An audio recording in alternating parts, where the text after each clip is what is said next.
Well, Mr. Paladin, it's early you've returned. Maggie, it's 3 a.m.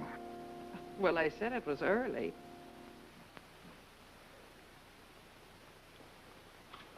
Maggie, have you noticed that the city seems overcrowded?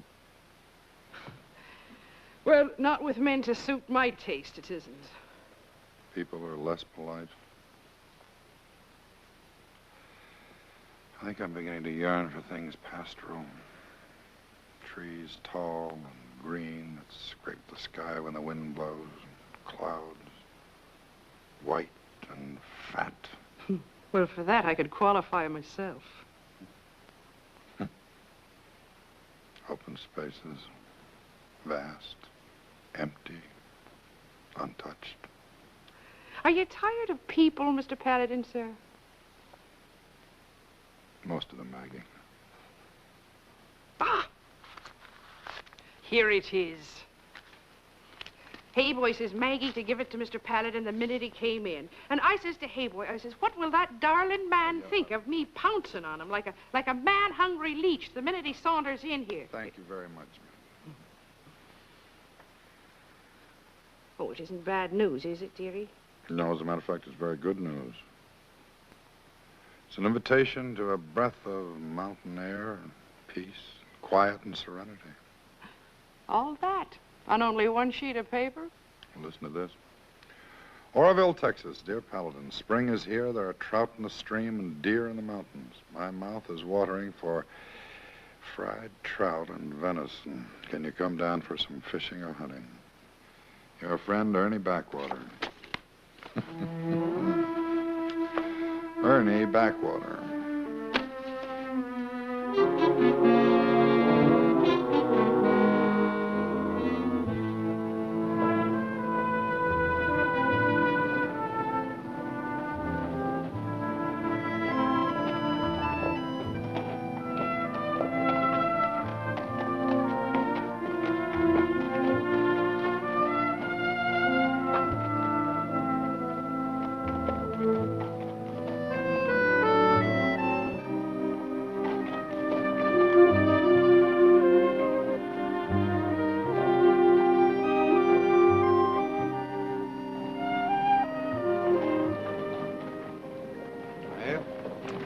Blue skies and wide spaces. Clouds, like your letter said. Not many trees, though.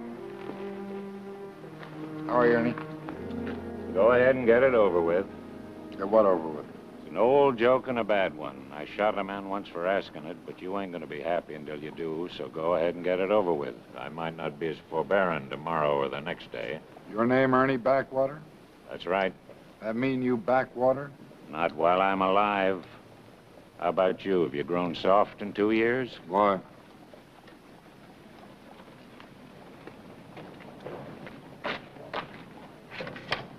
What's this? The fishing pole. Fancy. What's it for?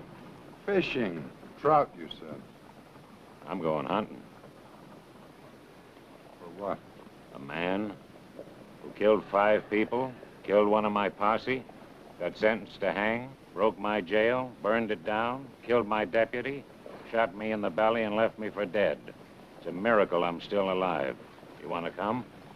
Now, Ernie, you knew about this when you wrote me that letter about the 6-pound trout and the 400-pound bucks. I don't ask favors, and I'm not now. I wrote you the trout was biting, and they are. That it was a good deer season, and it is. I'm going hunting for something else, that's all.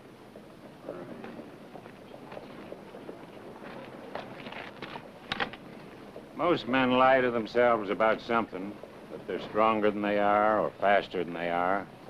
Well, I lie about standing on my own 2 feet. I never asked another man's help or ever will. You want to come? My pleasure. I thank you for that, but it won't be a pleasure. He'll probably kill us both. He's like a storm or pestilence or drought. Force of nature, huh? Like a force of nature. Savage, fearsome. The Comanches have a name for the kind of Texas man who took this part of the country away from the Mexicans, drove the Apaches into the Chiricahuas, and the Comanches into the State Plains. You know what it is? A Montefori. Savage American. Savage American. That's not really a good translation, right? It's more like American primitive. Pays $3 a day. Raise your right hand. No bad, Johnny. Why not? Well, I always have to consider the possibility that some fool won't be able to resist the temptation of using it for a target.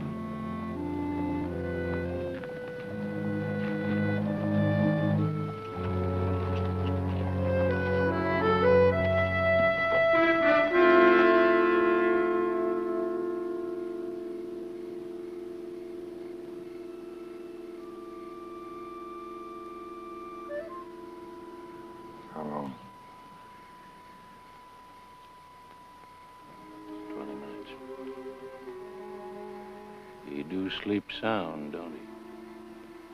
That's a rag doll down there. He's out in the brush. That's right. We're up there looking down our throats. 3 months for my belly to heal enough to go after him. Almost a month on the trail with you. Hard to believe we've really found him. I'm going out in the brush. You're good here. No, my eyes are going on me. The light's bad here. I won't trust a rifle. I'll get a little closer. Ernie.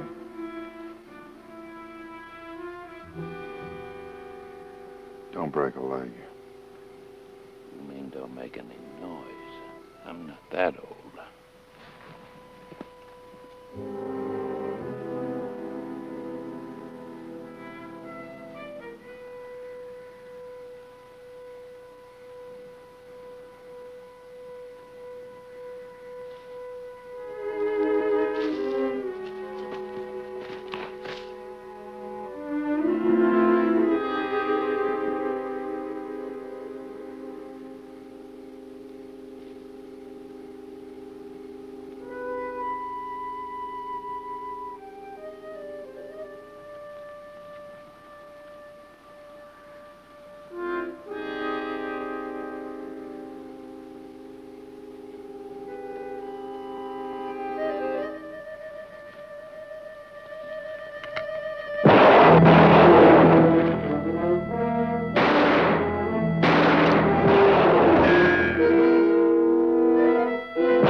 Don't do that.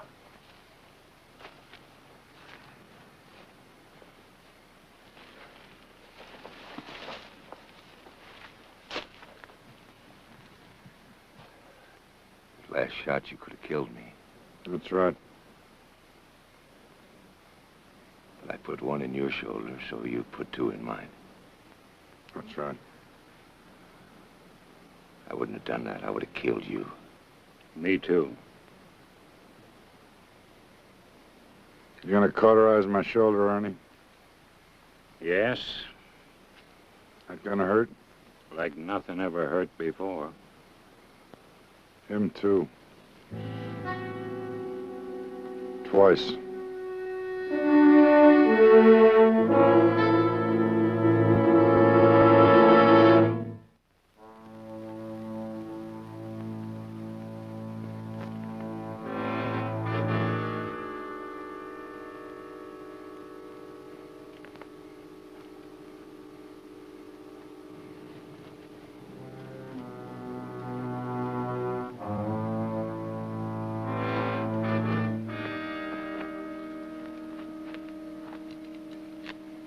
matter, Ernie? You afraid I'd chew through them? No, just that you might get desperate and tear the tree up by the roots, or break the chain in half.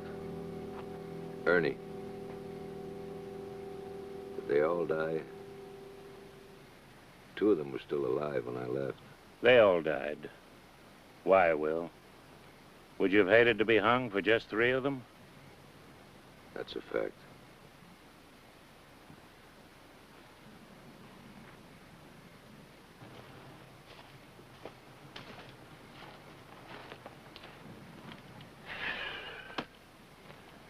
There's one place for you cripples.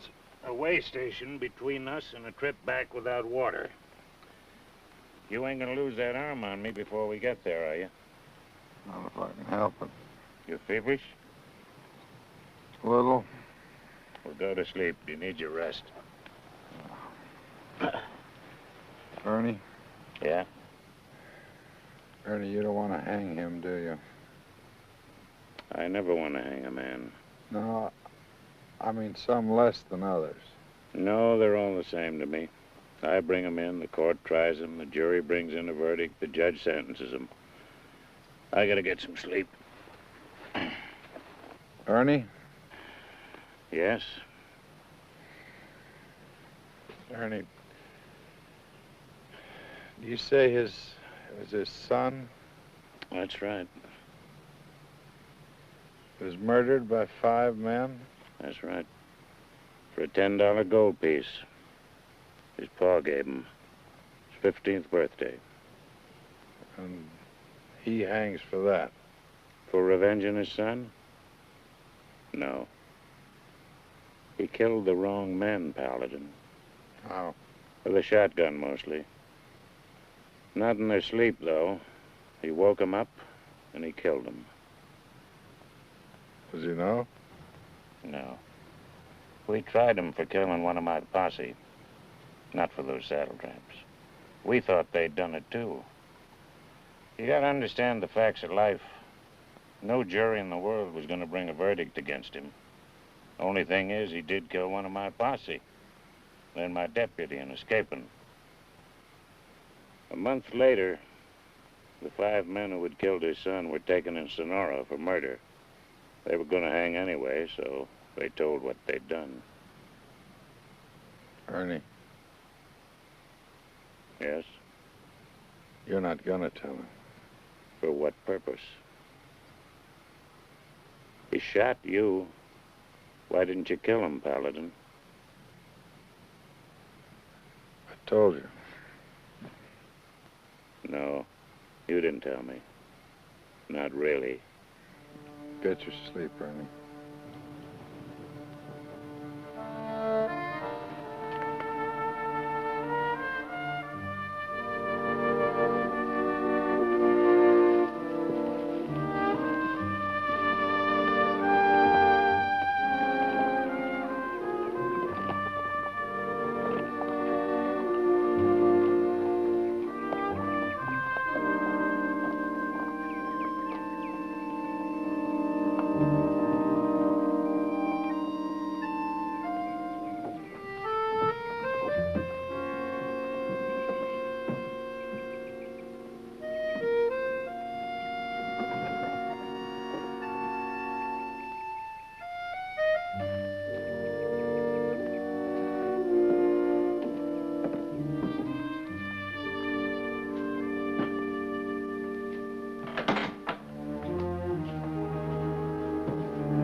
Ernie, Yes? I want my boots. I told you, no. That was yesterday.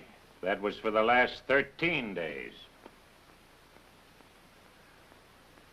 We gonna reach town tomorrow? I hope so. Well, then you're gonna have to shoot me because I am not gonna ride into town without my boots. I could make you walk, tied to my horse's tail. Ernie, you do that and I might lose my temper. And when I lose my temper, I sometimes act like a fool. I don't want to do that so close to dying.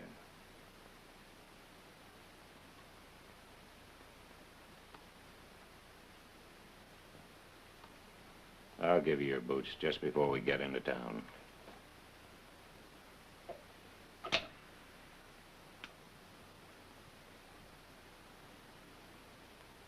You heal slow, gunfighter. All right, Will. You took yours off yesterday. I didn't holler as loud as you did either when Ernie put the iron to me. It's just because you were making so much noise you couldn't hear yourself. Ernie, who hollered the loudest? You was both as brave as pussycats. Now let's get riding.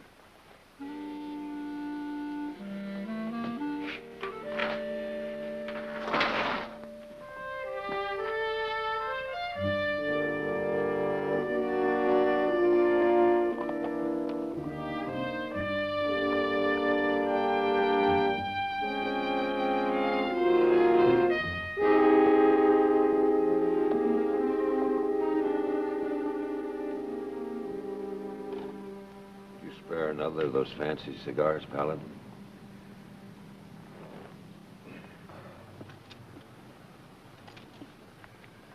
Thanks. When, Ernie? Tomorrow morning.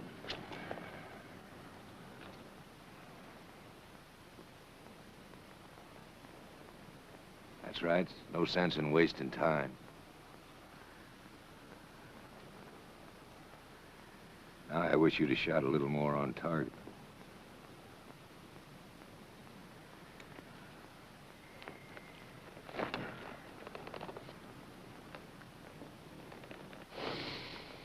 All right, let's go.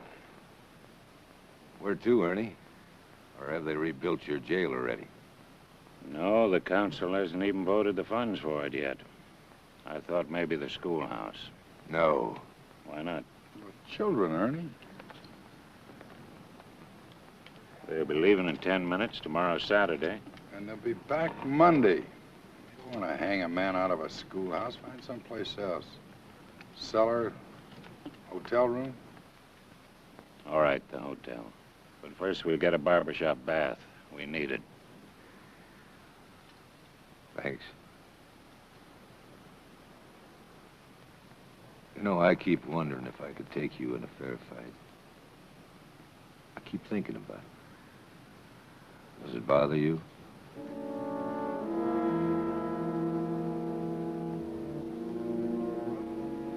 Some.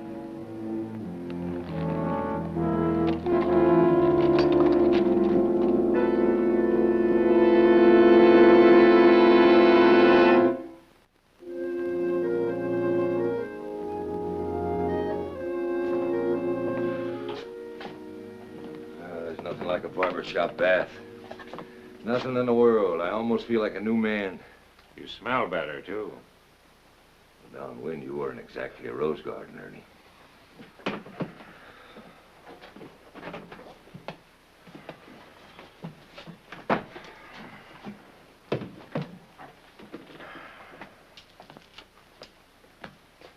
Oh, come on, Ernie. Shave first, sir? Uh-huh. Have you got something to read? Yes, sir. It was due last week, but it just came out today. All fresh news. I haven't had a chance to see it myself yet. Making you nervous, Sim? Yes, sir. I won't bite.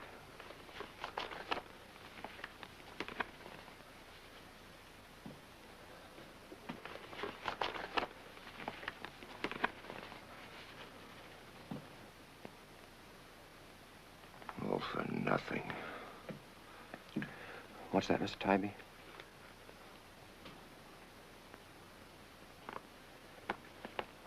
How's your wife, Sim? Oh, fine. How many children do you have now? Oh, 4, sir.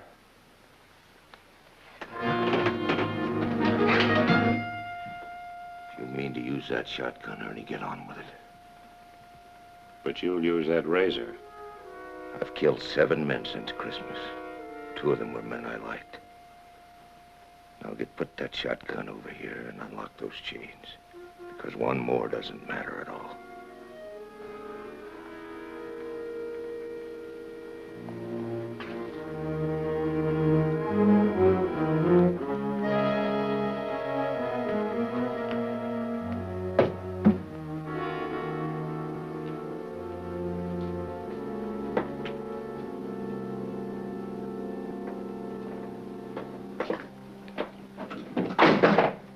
Put your handgun down at my feet.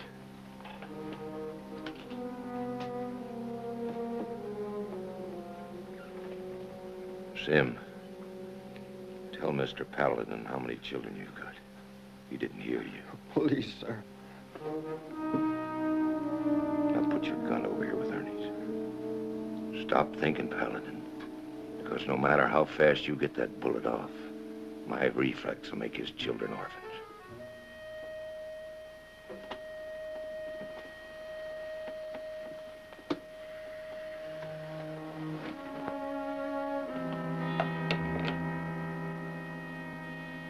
Now back against the wall. Your hands high. I like to see a man's face.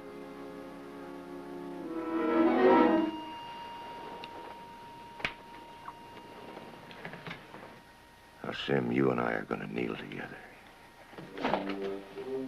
Careful, like. We're going to pick up Mr. Paladin's gun and put it in my left hand. Oh, real careful, like.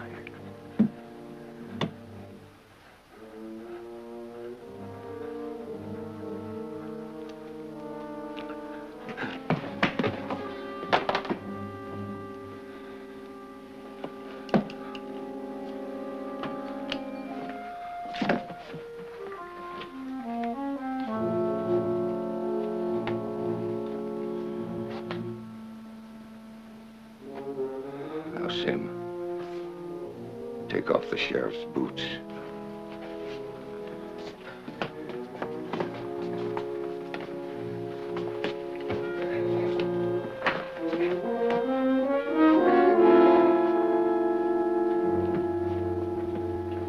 You've got a sense of humor.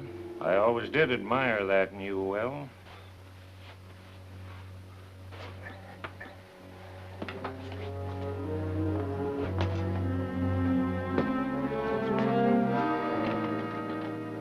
Hope you don't try something foolish.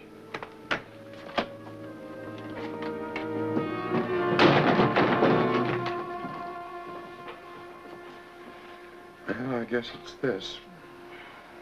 He is a murderer.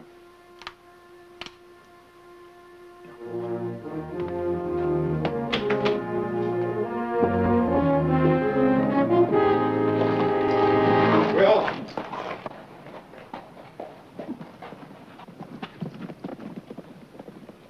No, I expected you to come up with something, Paladin. That ain't much of a gun for this kind of thing. It doesn't have to be this way, Will. You better not shoot fancy this time, friend. You're not that good. I know. I'll shoot straight. Why, Paladin? Those men are murderers. Even the newspaper says so. What about the 7 men you killed who weren't murderers, Will? What about them?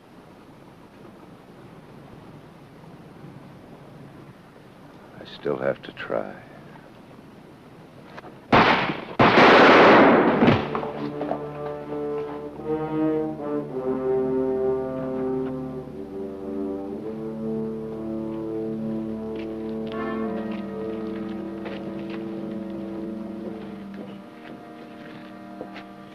Go on, get away from him. Go on home.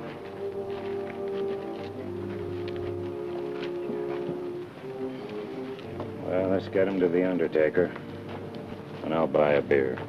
Ernie? Whiskey. Then you pay. He was a man.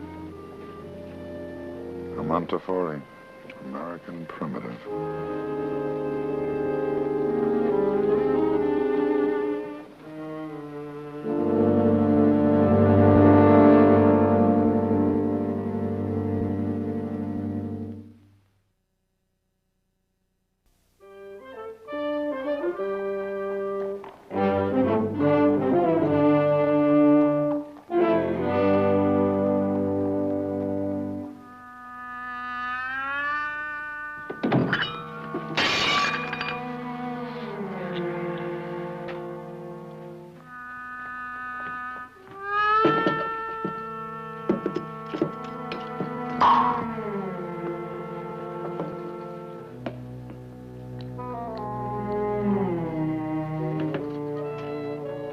get ready.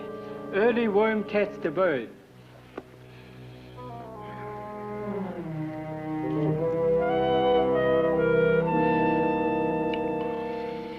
Hey, boy, my train doesn't leave for 3 hours yet, and besides it...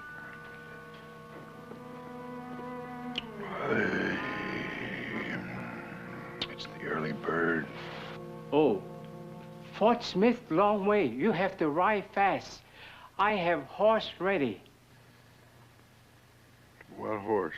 Saddle on horseback, saddle back on saddle, train ticket in saddleback. You have to get dressed right away. Hey, boy. There are the deserts and mountains of Nevada, Utah Territory, Wyoming, not to mention the great prairie lands of Nebraska and Missouri before I even get close to Fort Smith. Now go and get the ticket back out of the saddlebag. The horse and I will take the train. Oh, Mr. Fairchild, is he bad man?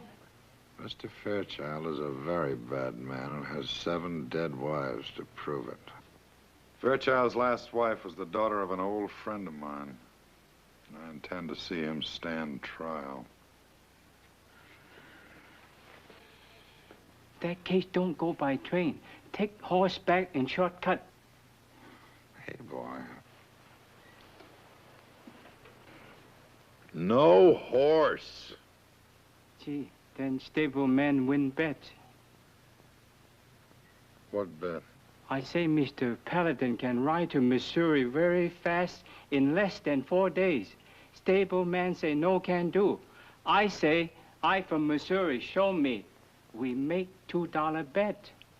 Well, hey, boy, you have just lost a $2 bet. Now go and give the stableman his $2 and get my ticket out of the saddlebags and bring it back here. The horse and I will take the train. Bacadolly.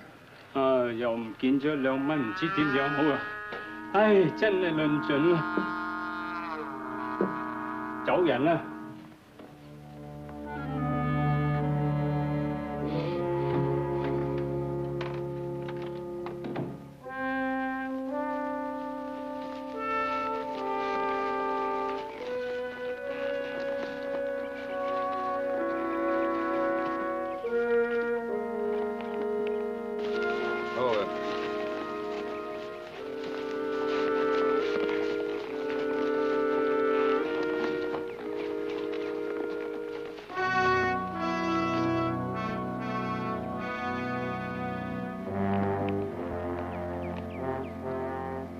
！What is it? It's an extra day's life for you. A good night's sleep for me, thanks to an Osage funeral ceremony. Mind if I have a drink of water?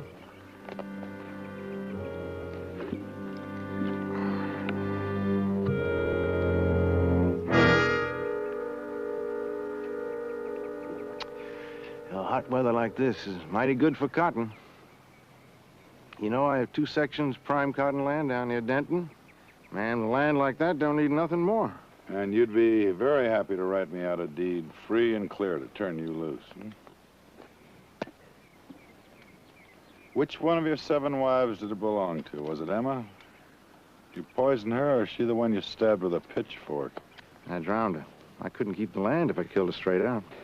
I think, Fairchild, you had better shut your mouth. Go ahead.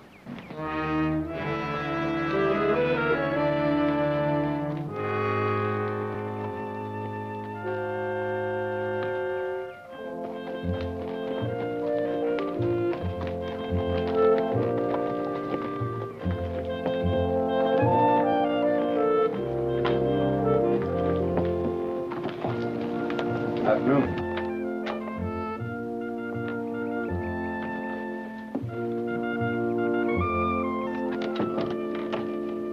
I beg your pardon, ladies. Is there a house in this community that takes boarders?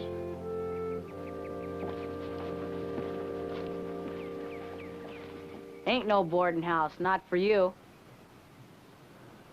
Oh, I see.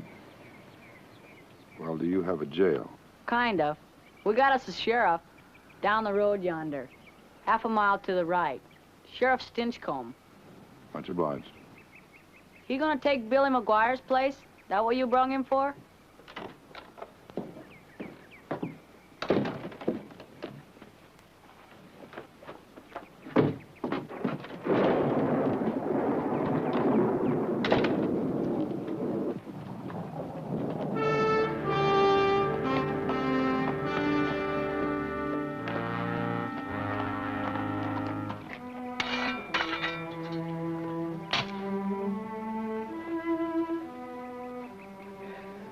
What he done was a terrible thing, but I ain't making no excuses for him. Have mercy if you see fit.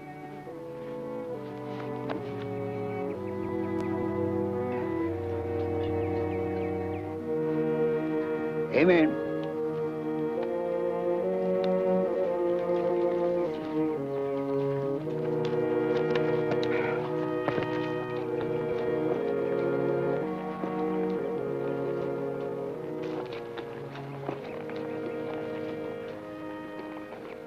Sheriff Stinchcomb?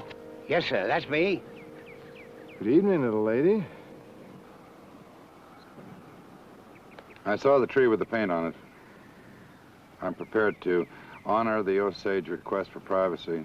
I'd like the use of your jail for my prisoner until their ceremony's finished. They'll be having their burial in the morning. We can put you up for the night.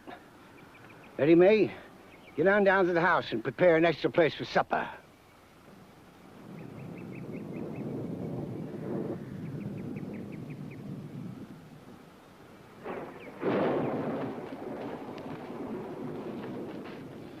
Mighty pretty woman, your daughter.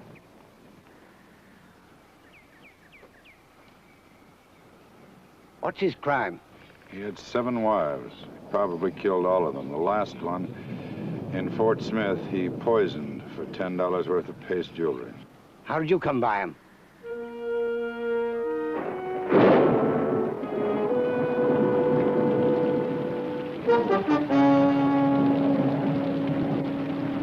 Animal like him deserves what he gets. Well, let's get him over to the shed. Follow me.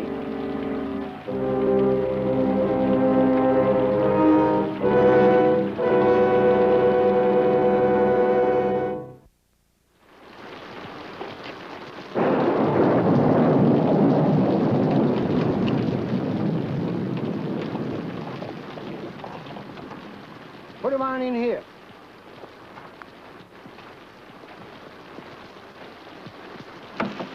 Ain't you gonna take these off? No, sir. Not till you're dead.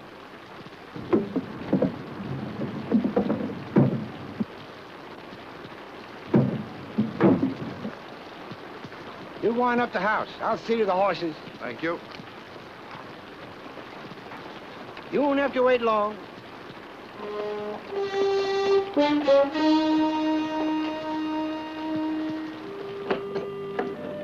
I wish it hadn't rained so soon. Him up there in his grave. It was Billy McGuire your father buried.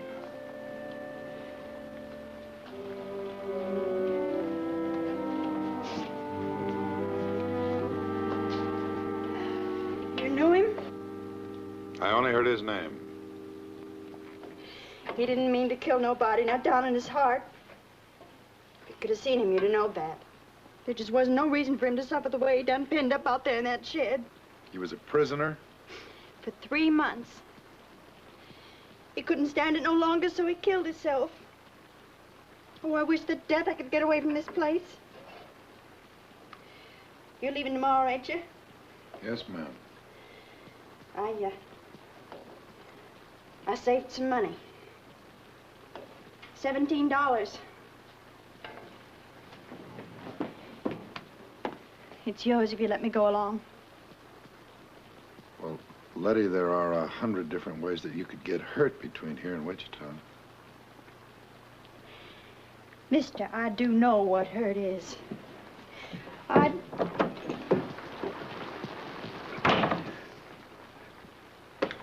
There's enough water coming down out there. What are you sniveling about?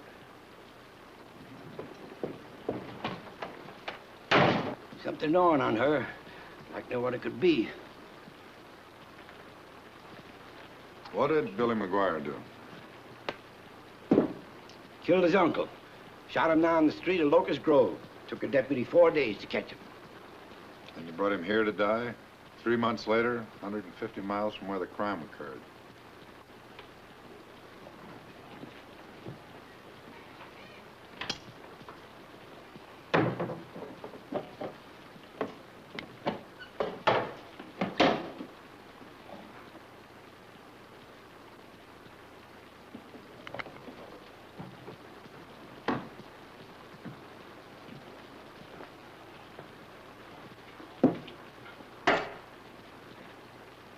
What's that? That's the way it is. $100 the price we pay. Is that what the deputy got for Billy? That's what everybody gets who brings us a prisoner. And what will you do with Fairchild if I sell him to you? Now, don't goad me. You know what we'll do. The Osage chief can't be buried without a scalp to send him to glory. And you expect Fairchild to provide the scalp. There's a hill 10 miles from here. We'll take him out there.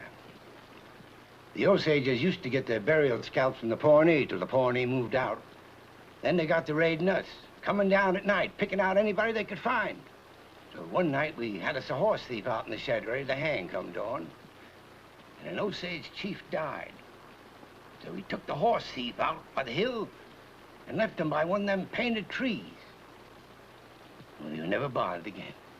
And how many others have you left by the painted trees for slaughter? There ain't enough of us to fight them Osages. Mr. Stinchcombe, I have had a rather trying week. I saved that craven thing out there in your jail from a lynch mob in Fort Smith at considerable risk to my own life, and I do not intend to see him used as a human sacrifice. He will stand trial in Wichita, and then he will be hanged, legally. We ain't ever gonna make it. Not without horses. Oh? What did you do with the horses? Run them off into the brush. And what with the dark coming on. All right.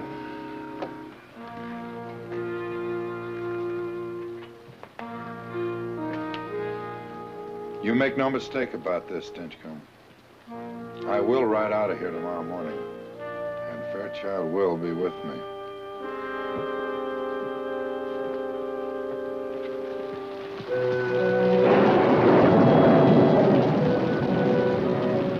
I bring you the Bible you asked for. Oh, bless you, ma'am. Yeah, they took me away from the schoolhouse so fast, I didn't get a chance to bring nothing with me. You a schoolmaster? Down in the Choctaw Nation. I never got cooking like yours down there.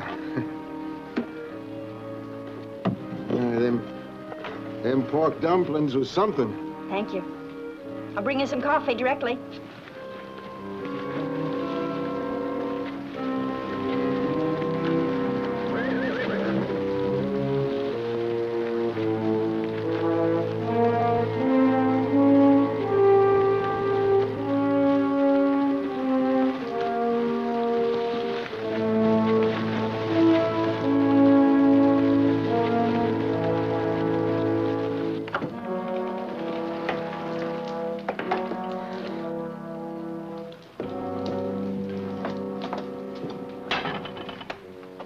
Men are coming.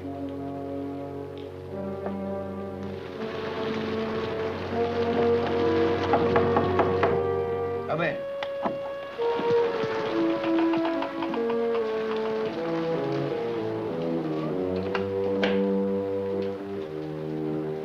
That the prisoner?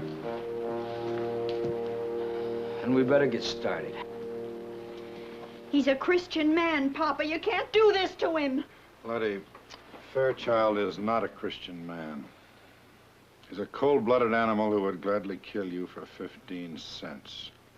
However, your point is well taken. Now, is there any place else you can stay? I don't want you here tonight. She can stay down the road a piece with Mrs. White. She'll take her. Good night, Letty.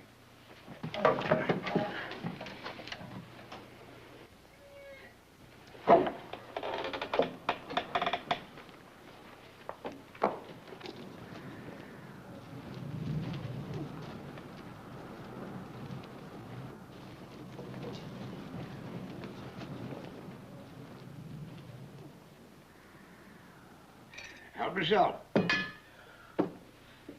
Fixing on giving us a rough time. If you force me to it, I'm fixing to give you a rough time. Now, gentlemen, I suggest that you stack those rifles against the table.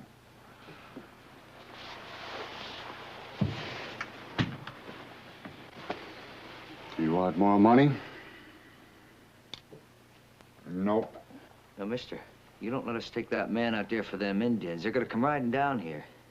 10, maybe 15 of them, and they're gonna take somebody. Well, maybe somebody like Letty there. Maybe somebody like my ma. You figure that killer out there, he's worth more than either of them? What makes you so sure he's a killer? You said so. I could have been lying. I could have picked up some strange little man, brought him in here for the $100. You people are so anxious to save your own skins, you didn't even question that possibility. Every man we brought up on the hill was a guilty man. What proof did the deputy give you who turned Billy McGuire over to you? Billy McGuire killed a man. That makes him a murderer. You put Fairchild up on that hill, what does that make you? We got no choice. And he's gonna die anyway. Most of us are. Why Fairchild? I saw an old woman at the general store. Why don't you take her? Her life's almost over. And when you finish with her, you could start on the lame and the blind and the sickly. Why, there'd be enough unfortunates in this community to keep you people safe for a long time. That ain't the same, and you know it. Isn't it? When you start to evaluate human life to decide who can and who cannot survive, then there's no place to stop.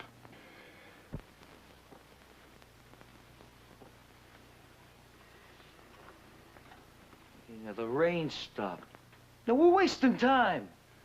Gentlemen, so there won't be any misunderstanding about tomorrow morning. When I ride out of here, Fairchild goes with me. I wouldn't like to kill somebody else for the privilege of taking Fairchild out of here, but I will if it's necessary. I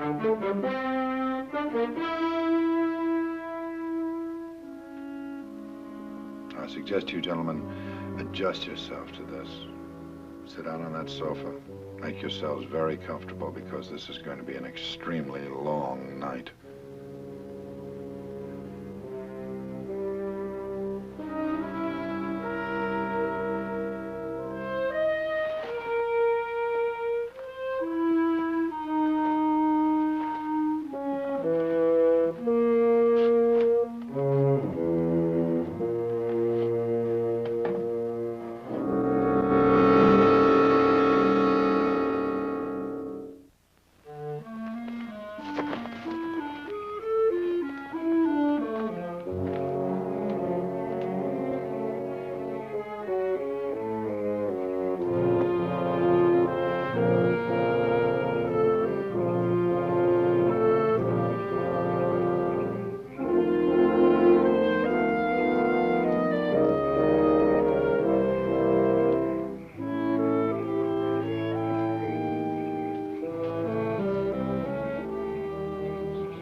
Mr. Fairchild. Mr. Fairchild, they're going... I mean, there's something I have to know. You didn't kill nobody, did you? He did bring you up here for the money? Money? They're going to give you to the Indians, Mr. Fairchild, to be killed. Oh, no.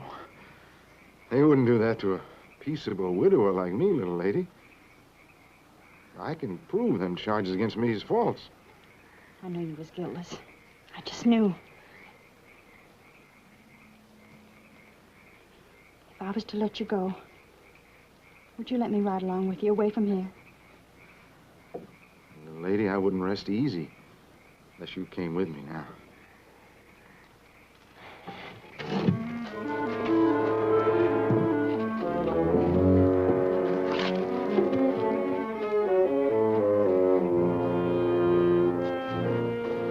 I put the horses over in the trees.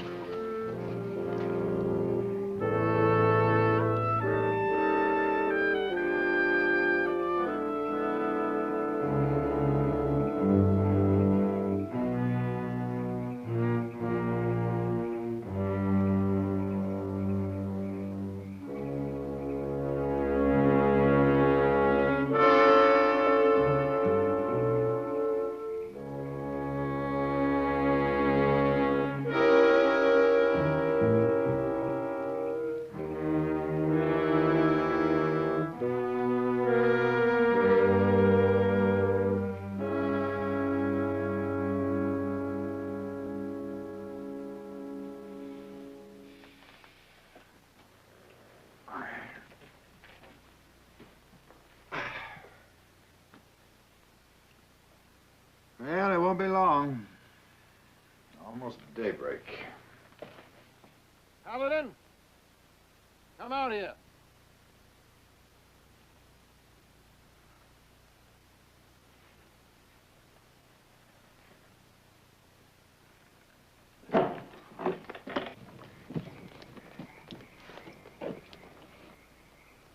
Now, let's talk a little business, Paladin. Get back inside and stay out of the way. Turn her loose, Fairchild. No, sir. There's some horses out in the trees. Send somebody to fetch them. Jenkins. He's got 2 horses down there in the trees. Go get them.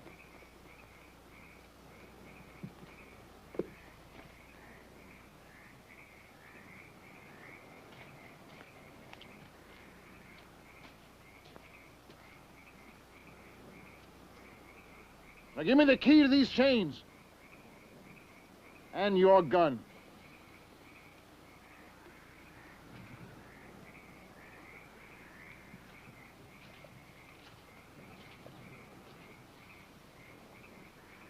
I don't suppose it would do any good to ask you to leave her here.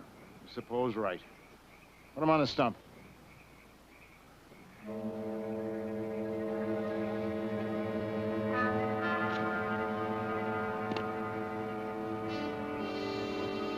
Now turn around.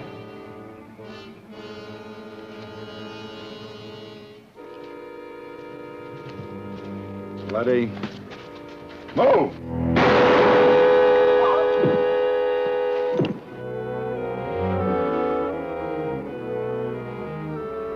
Paladin. Now, maybe it won't make no difference to them Indians if he is dead. You can't have Fairchild dead or alive. Paladin, we'll find another way to handle the Indians next time. This time, let us have him. I'm gonna bury Fairchild. I'll dig 1 grave or 2, either way you want it. And you make up your mind what you're gonna do with that thing. Either use it or put it down.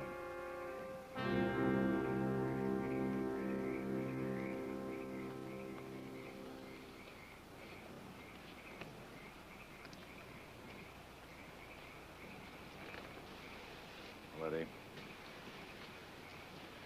I will be riding south to San Francisco. If you like, I'll take you with me. Where's my father? He's in the house.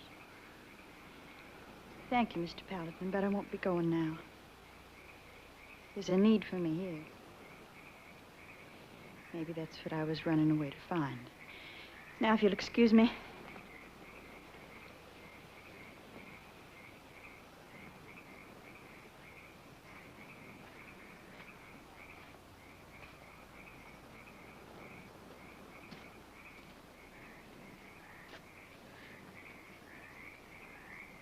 There's $100 in the house, Paladin, if you leave him.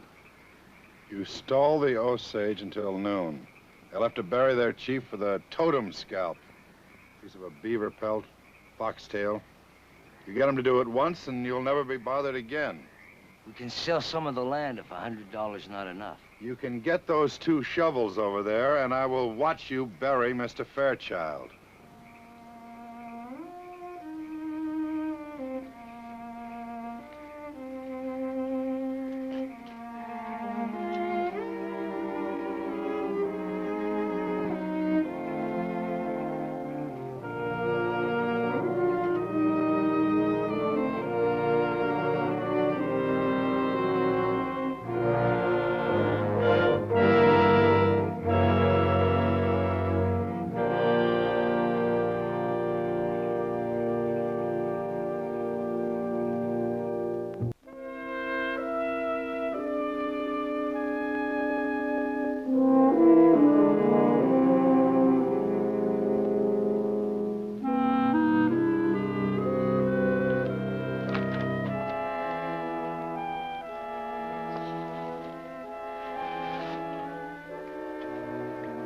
Say something?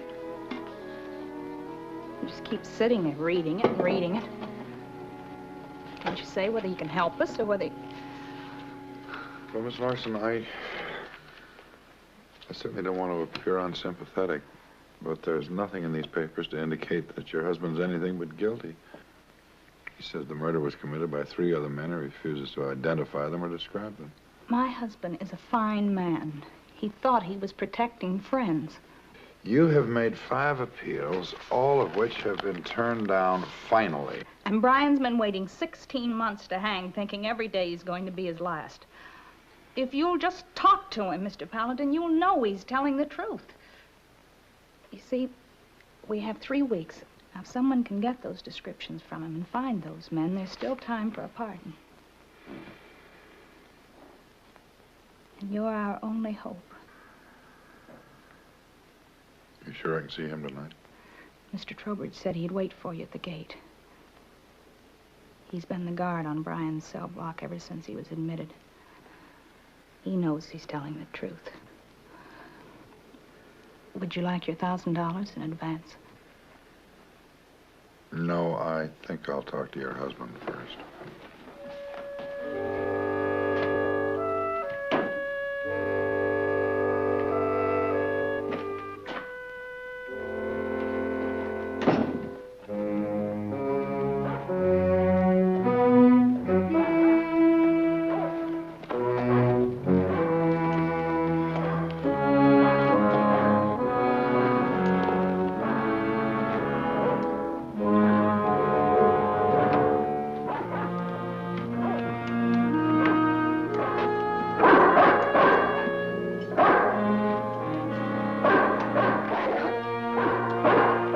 Keep them dogs quiet, Breed. You get out of here. Go on. Silencio, amigos.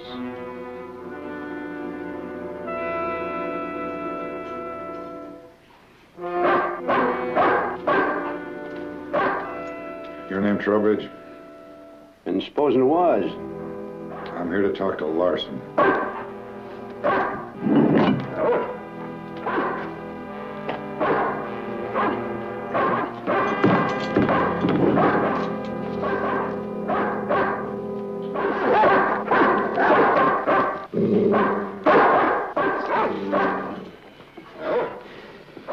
Escape dogs. If you ever seen what they can do to a man, you'd be nervous too. Wait a minute. You taking me directly to the prisoner? Isn't it customary to go through the warden's office? Well, now that's all been arranged. How? But you listen to the prisoner's story, and you tell me if what I'm doing's wrong.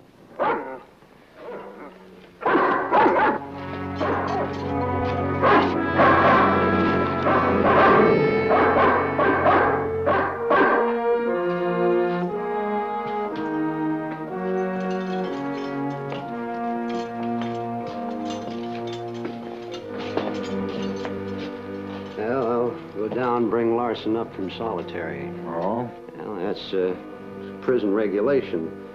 All condemned prisoners are kept in solitary till the day before they hang.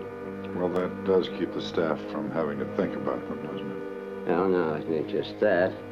It also stops chances for trouble. Once a man's been checked in, nobody sees him again until he's ready to be strung up. Of course, with his wife fighting it like she has, Larson's been locked up longer than most. Well, I'll,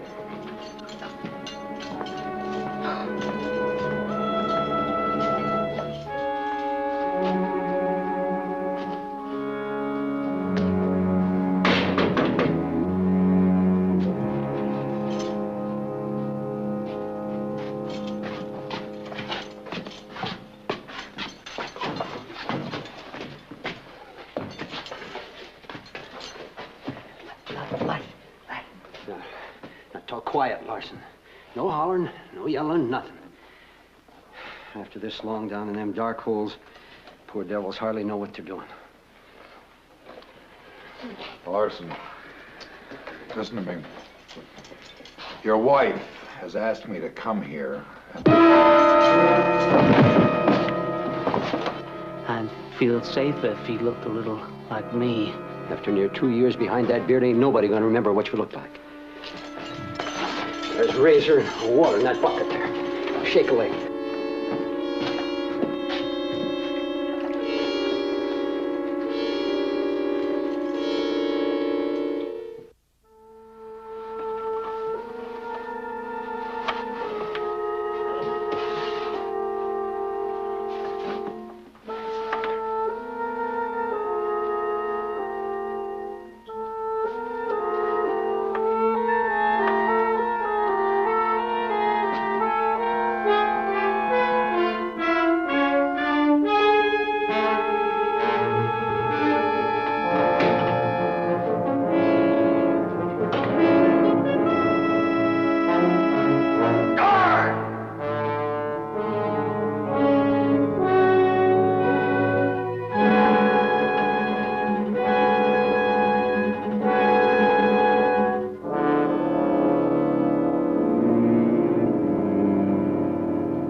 Chop, chop, Lawson.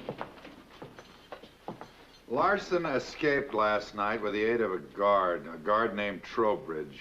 Do you want this slop or not, Lawson? Do I look to you like a man who's been in solitary confinement for over a year? You can save your breath. When Trowbridge quit this morning, he admitted everything to the warden. What? What did he admit? Look, do you want this slop or not? No, I don't want this slop, and if you don't know what Larson looked like, then find somebody. Guard! Guard!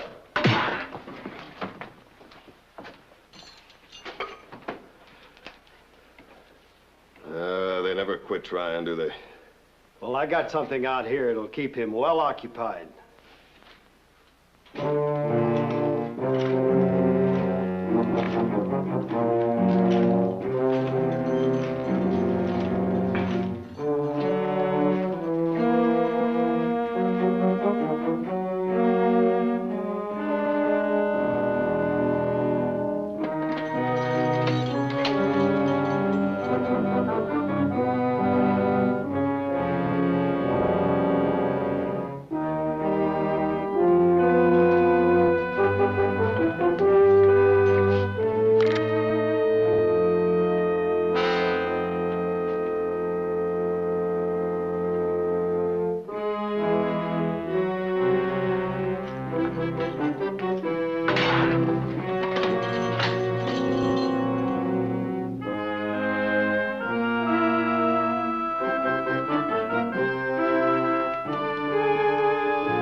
Larson hangs first, so we'll get rid of him first.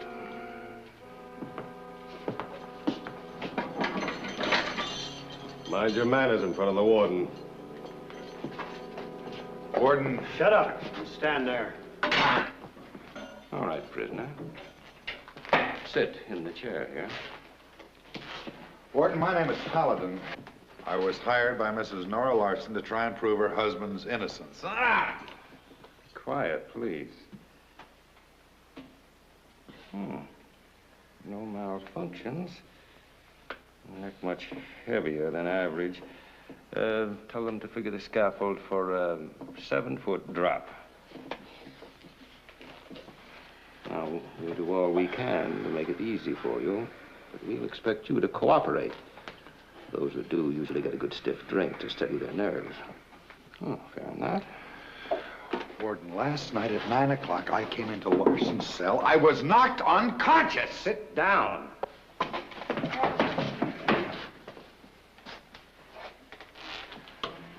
Last week, the liberal Republicans nominated Greeley for president and Brown for vice president.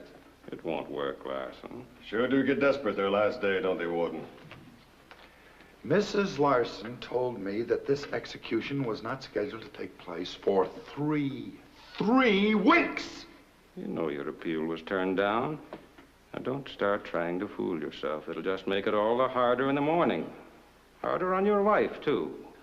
Last May 22nd, the Amnesty Act for Confederate soldiers was signed.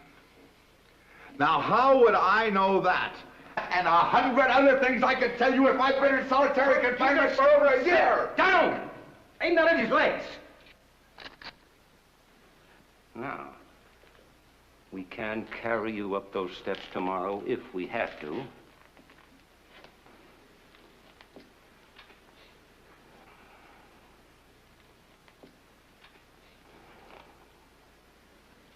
I say it was a clever plan, Larson.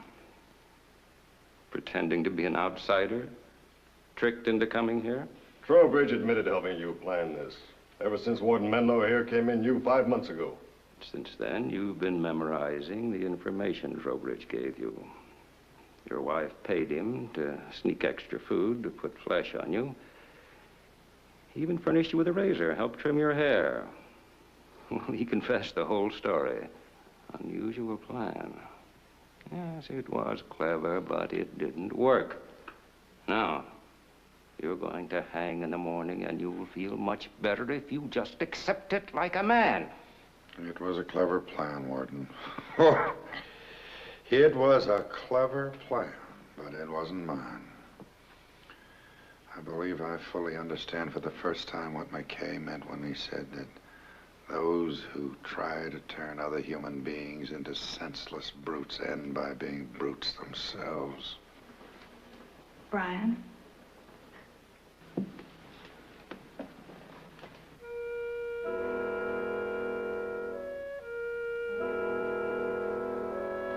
Brian, I tried so hard.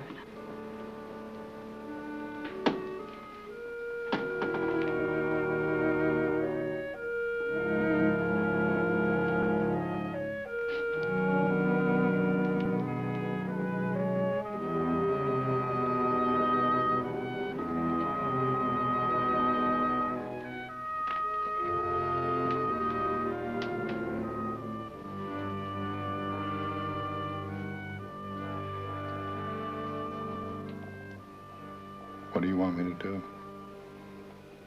Want me to cry? Plead? You tell me what you want me to do, and I'll try to do it. I'm so sorry that our plan didn't work. That's not important. What is important is conscience and memory. You will remember me, won't you? I've been through it so many times, Mrs. Larson. There seems to be so much to say, but when the time comes, you find the right words just haven't been invented.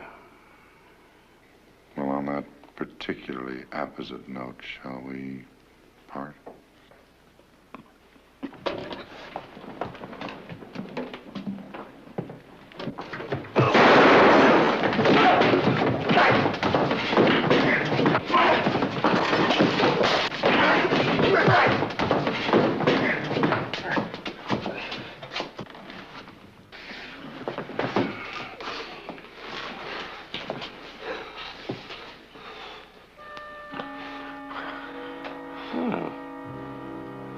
Sorry you didn't make it.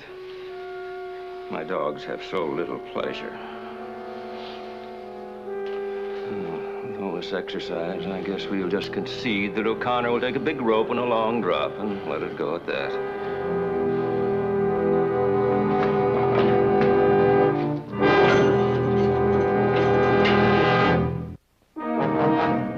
I know you ain't Larson.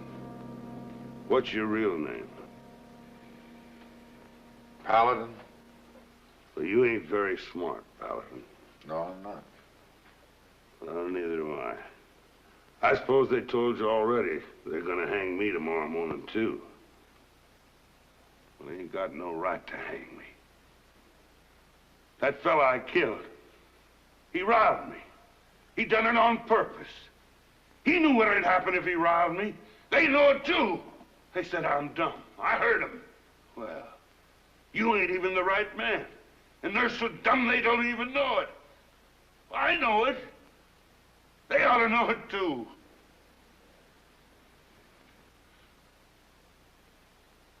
It ain't right.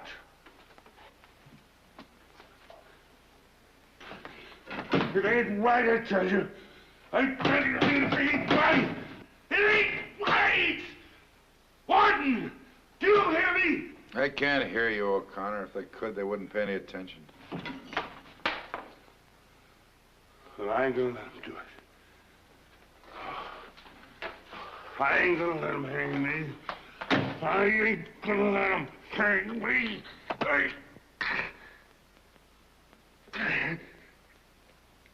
I won't let them.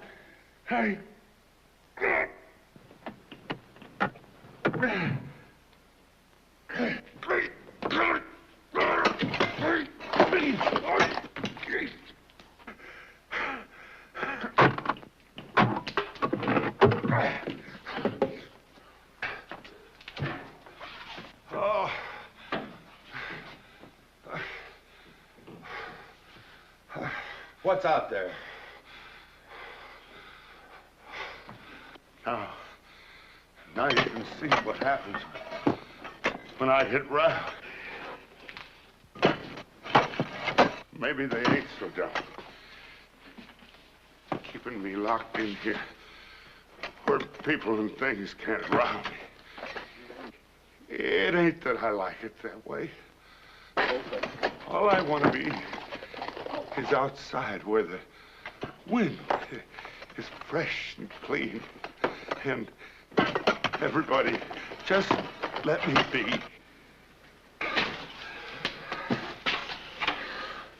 What's out there? Outside,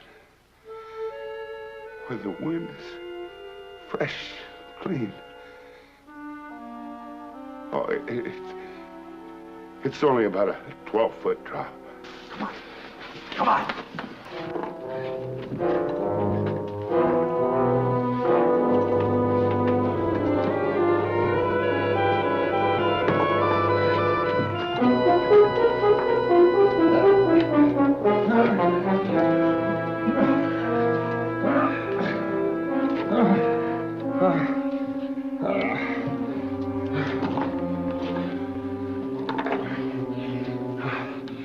I just wasn't built to go through a little place like that.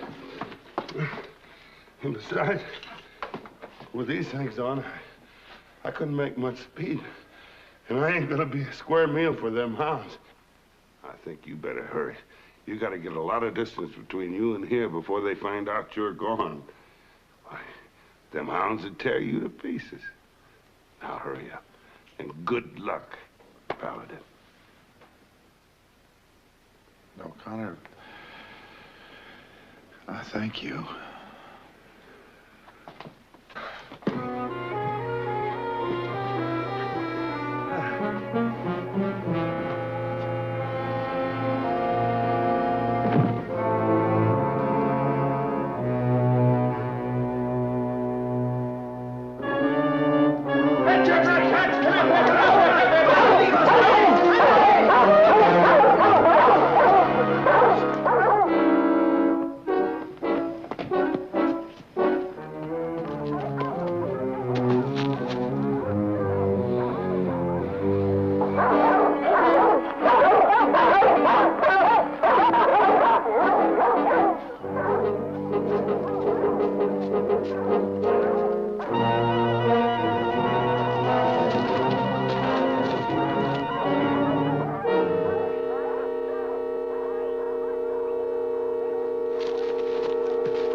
dogs, I started praying it was you that got out.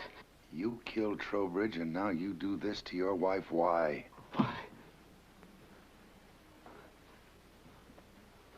All of a sudden, she turned soft. She wanted to send word to them in time to save you from hanging. And would have spoiled everything.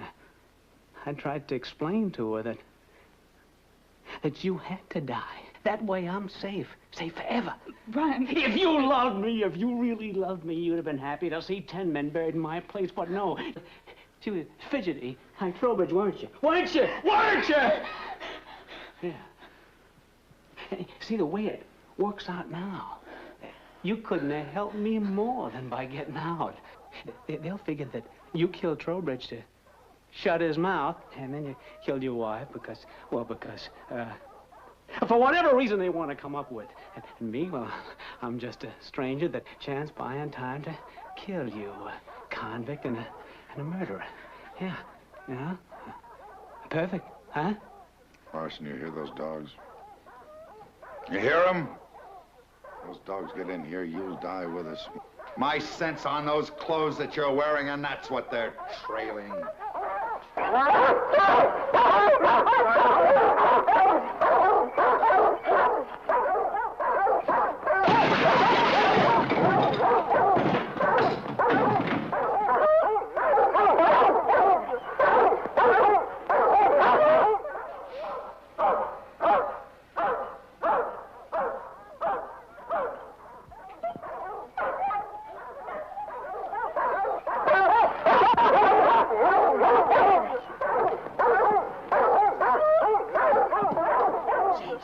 Yo sé. Está bien, está bien.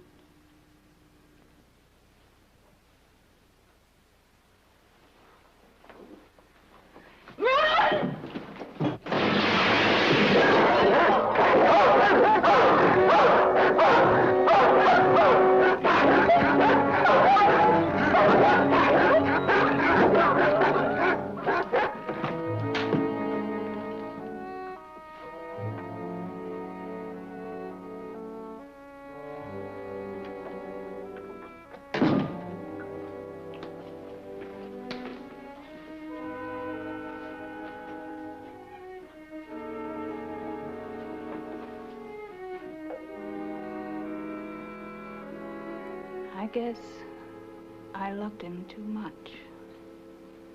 How can a thing that seemed so good turn out to be so bad? I don't know, Mrs. Larson. Maybe it's that love itself is neither beautiful nor ugly. Maybe the answer lies in how we use it.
The answer is no.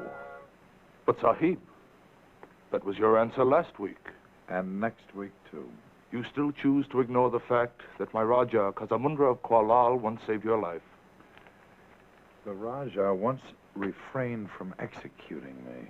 But you accepted his gift, the tooth of the killer whale. It's true. And the acceptance in some areas implies that I must grant the donor any wish he desires, not excluding matricide. You still choose to ignore the custom? Fervidly. And here is your tooth back. And your heart is cold. And your ears deaf to the tears of a poor, lonely pilgrim in a far-off land. My friend, as I have explained to you, it would take a good deal more than the tooth of a whale, any kind of a whale, to get me to guide a person 150 miles across desert country. I have received permission to offer you more.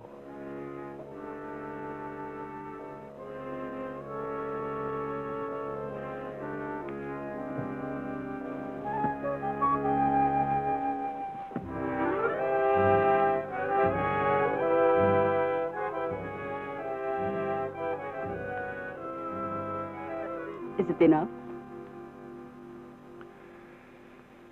Enough to cool a magnum or two of champagne. Will you be making the journey with us? If you are to be our guide and protector. Protector?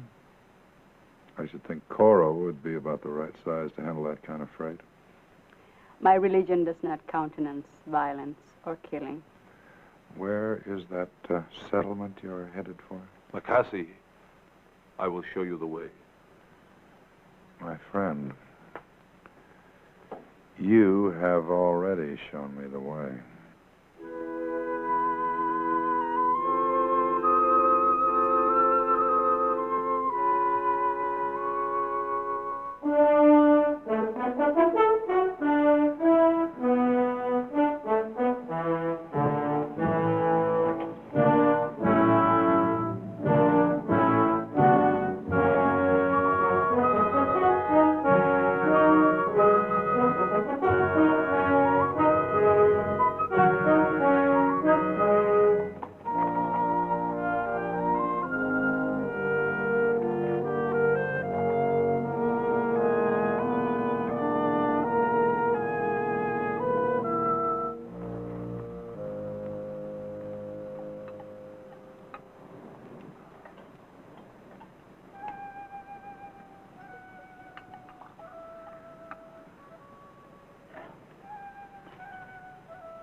This is native wine.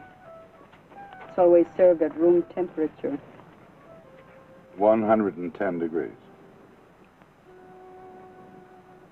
The Raja Kasimundra. The Raja is dead. Dead? As well as most of the royal family. That is why we came to America. Oh? They were murdered by Tagis, fanatics who have taken over our homeland. To drive them out, the royalists need a person of high rank about whom the people can rally. And that person must be kept alive. Yes, even if it means secreting her in the remoteness of a strange land.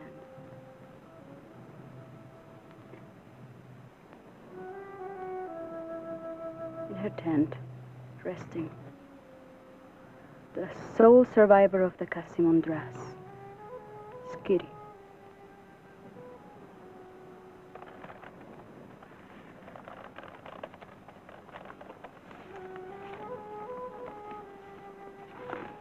We are here. Here is Makassi, a settlement established by our loyal countrymen. Well, you pinpointed this camp easily enough. Finding a whole city should be very simple for you. Yes, but the revolutionists may attempt the life of the Rani, even in this country. And you don't approve of violence, but you don't object to my using it where your necks are concerned. I do not think there is danger.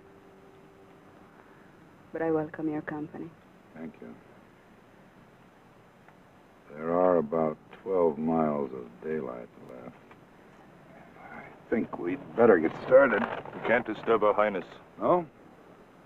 Well, I can.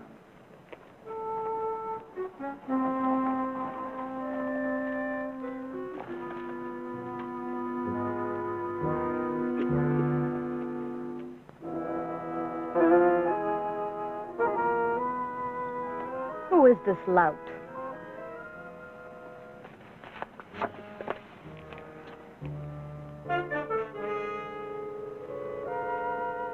Young lady, you get your things together. We're leaving. Hear this, boy. We travel on my command. Young lady, if you were capable of making decisions and judgments, they would not be paying me. Now, you get your things together. We're leaving. Coro, take this impudent clod outside and execute him.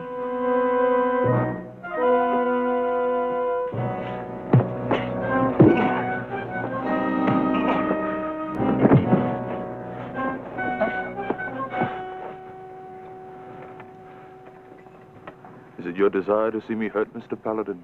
Well, I certainly don't want anybody executing me without feeling some small twinge. I merely removed you from the tent. You know my faith. Well, it's just that I don't really have any faith in your faith.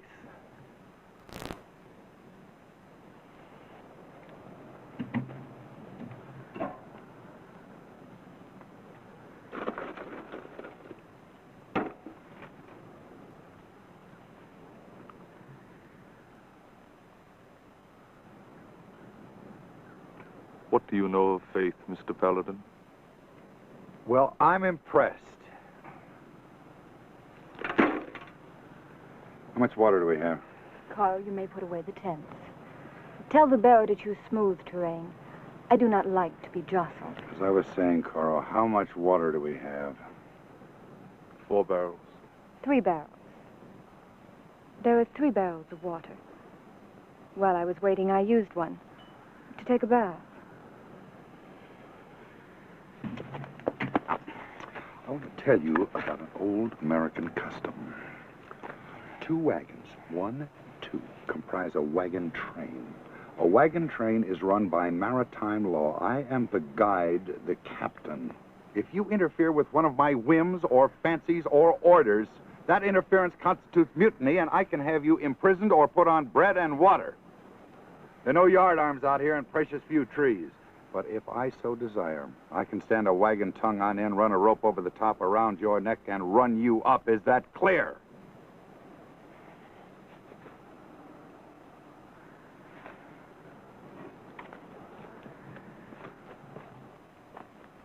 And from now on, you sleep in the wagon.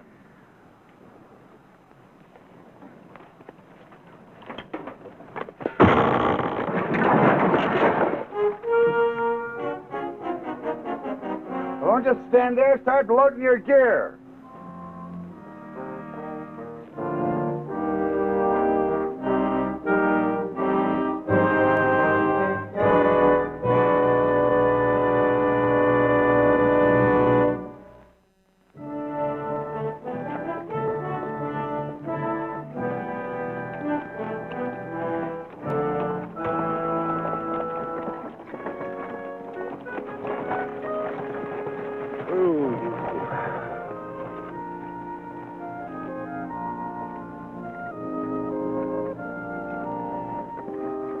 I can usually tell a wine by the year, but this one has me baffled.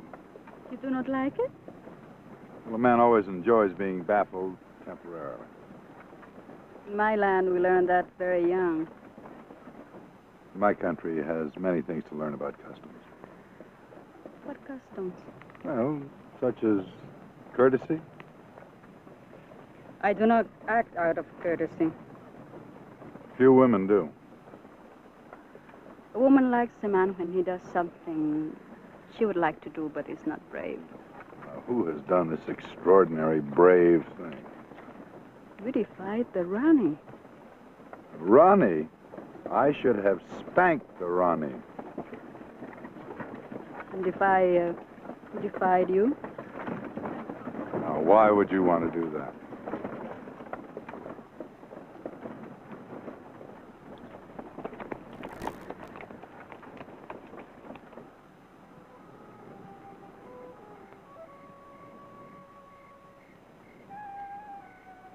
Days, 50 miles. This is good traveling. It's fair. However, we are not traveling alone. A person is following. Coro, have you seen a person? Too far away for only the eye. Well, what did the person look like? He moved quickly, but his skin was dark, like mine, and his face was as fierce as the hawk's. You have a saddle on the horse? I think not. Well, then he's probably not a thuggee. Your people have used saddles since the 3rd century. Still, he is following us. He's probably a renegade Apache. They'll follow a wagon for miles, just waiting for something to fall off. You are not sure? Well, I might be sure if you'd let me have the telescope. Mr. Paladin, may I speak with you privately?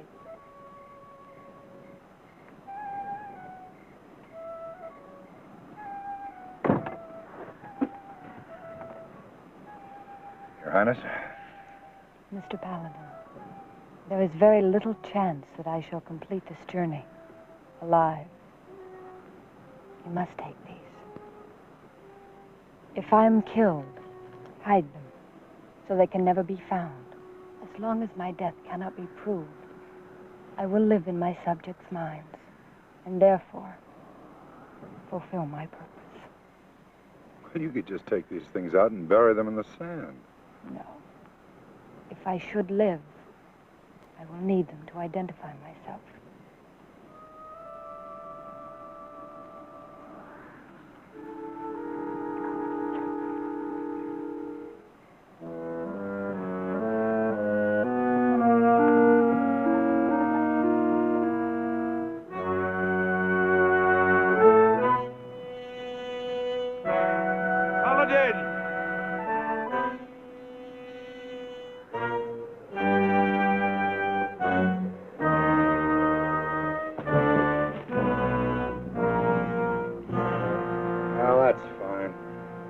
In this place now, without any water.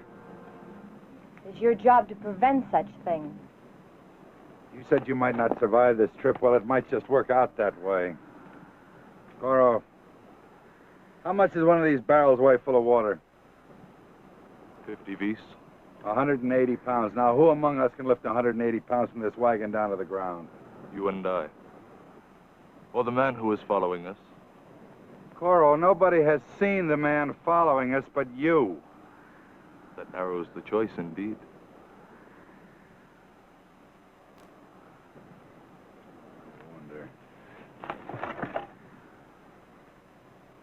Now, if these were open, the water was allowed to drain out. Well, then anybody here could have lifted the barrels onto the ground. If they were empty, why put them on the ground? Let the last inch of water drain out. How far are we from water? 3 days in any direction. There are still 14 bottles of wine. Well, what about the horses? They've got to pull us out of here. When they can pull no farther, we walk. Goro, in this heat over sand and rocks, you could walk about 15 miles, and with a great deal of luck, you might crawl 3 more miles. Goro. Yes, Paladin. May I have the key to the wine chest? The keys are hidden. You are a violent man, Mr. Paladin. Still, it would be impossible to make me tell where. 14 bottles could be enough if we don't have to walk. We could share it with the horses. Animals get sick on alcohol. This wine contains no alcohol. Intoxicants are against our belief. I remember something else about your belief. In order to achieve nirvana, paradise, you must anoint yourself daily with water from the Ganges River. And also be cremated and have our ashes cast into the Ganges. Or you may be reincarnated 9 times. That is so. And we may come back as a tiger, a snake, or even as an ant. Goro, where is the water from the Ganges River? That water may be used for holy purposes only. Life is holy, Goro. Mr. Paladin, would you condemn yourself to purgatory? 3 days out here without water is purgatory. If you die here, your ashes will never see the Ganges River anyway. You're doomed. How much water is there? A little over a gallon. All right, you take charge of it. And from now on, we travel from 10 o'clock at night till 8 in the morning.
You would be safer if you made more noise. I shall remember next time. Shouldn't you be asleep?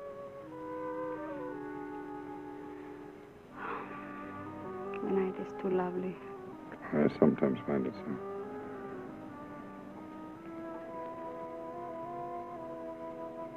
You have known loneliness, haven't you, Paladin? Yes. It leaves a mark in a man's eyes. And in a woman's. And I thought that you and Coro... Coro speaks to me only when he cannot avoid it. Still...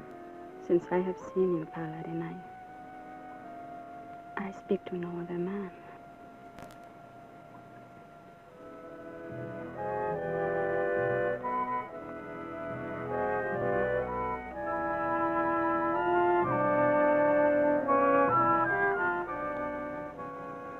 You are a woman of your country. You're a man of yours.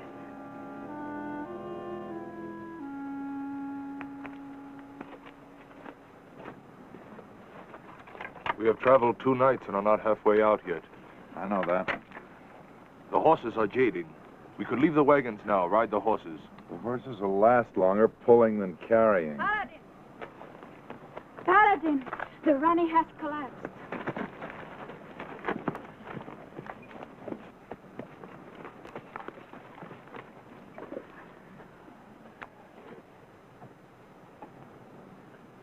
Well, what did she do? Drink all her water the first day or wash her hair in it? I did not drink any. Why not? I am a Rani. I have no country, but these people, they are my subjects. If they suffer from thirst, I do not drink. Well, you haven't earned the right to be a martyr yet. The privileges of rank mean absolutely nothing if you let the responsibility kill you. Now, you drink this. Punya. See that she drinks half of this, and slowly.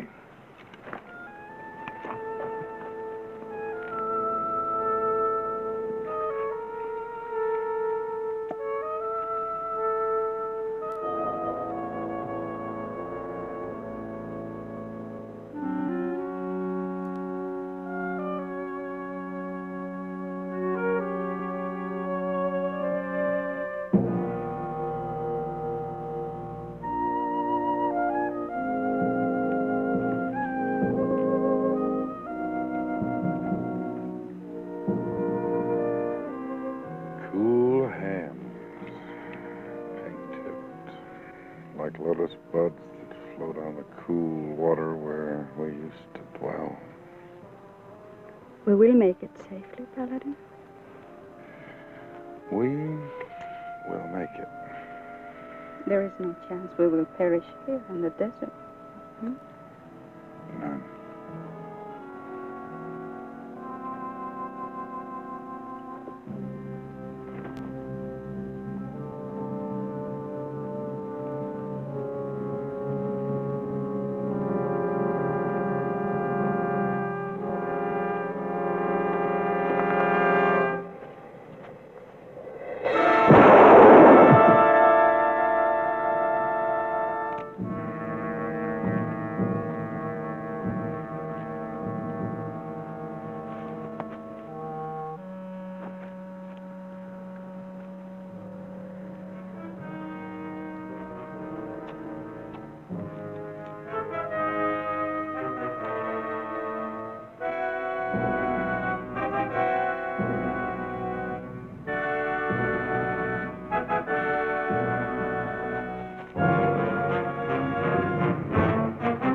Your friend is dead. Friend? He is the one. These coins. If you hired him to kill the Rani, why did you tell me about him?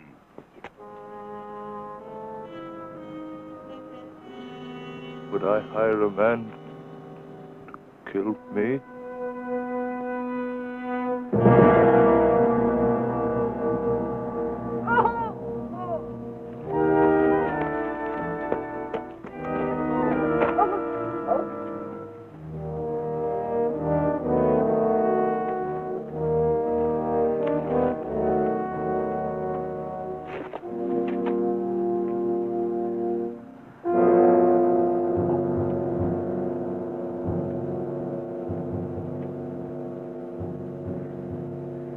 Scary. I am sorry, Paladin. Truly, When did you know? this morning. When your hands touched me, they were hot, rough. So were Koro's when he served me. Punya's hands were cool and damp. Whoever emptied those barrels, they would have secreted a supply of water for personal use.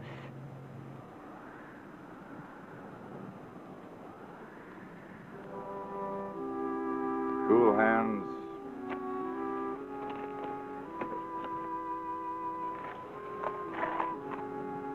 To touch the brow of a lonely man, or drop gold coins in the hands of an Apache.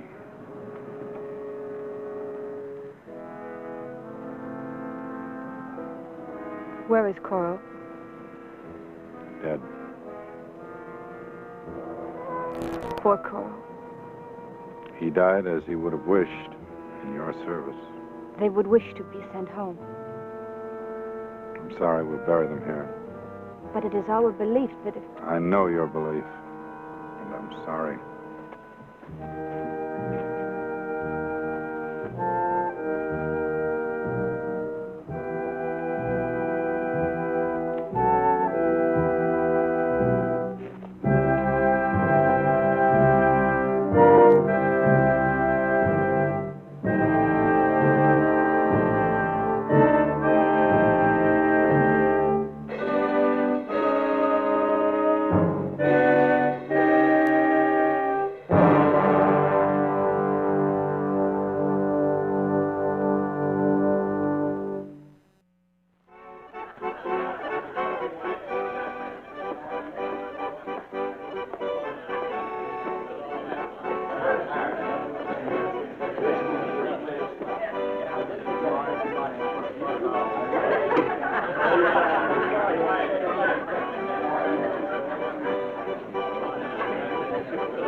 All right, get him out of here.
Fancy, now that you're awake, maybe you'll tell us what this is all about.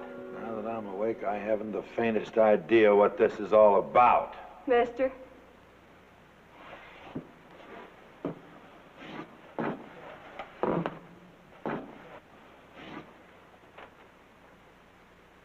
You wouldn't have something to drink on you, would you? I mean, a bottle. No, I'm sorry.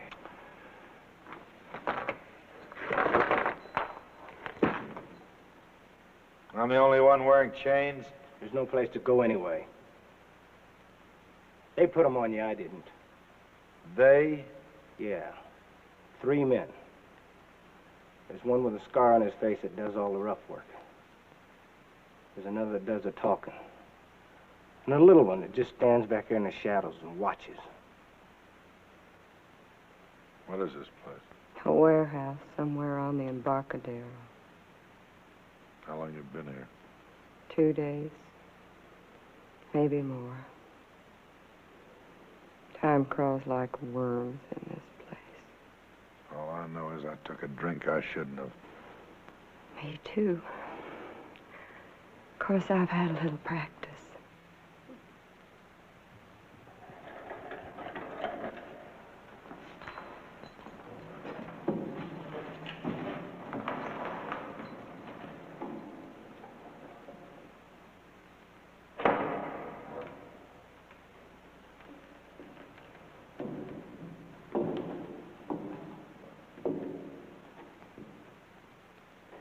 Now, do you want to explain this?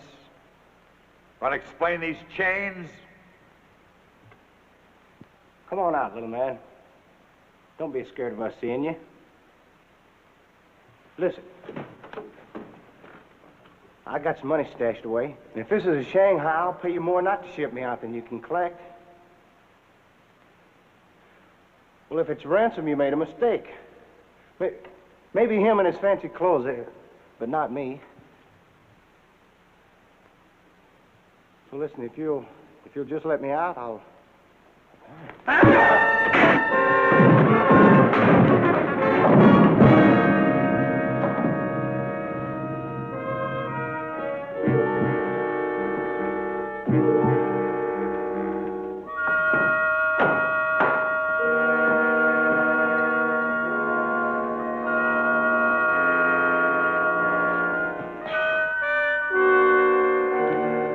It's like paying for your sins before you're dead.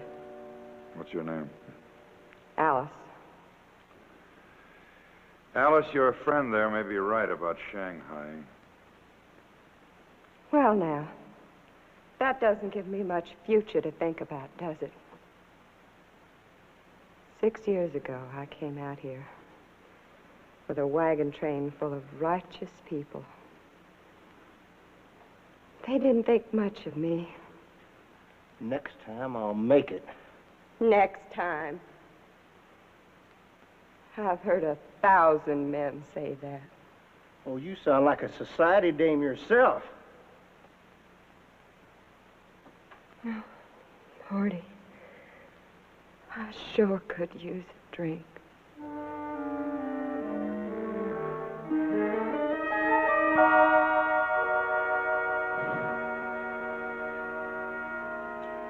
You gonna be all right? I'll be all right. I hit a town once a year and look what happens. You have no idea what this is all about. No. I just finished bossing a string of wagons from Denver. When I got to Sacramento, this is waiting on me.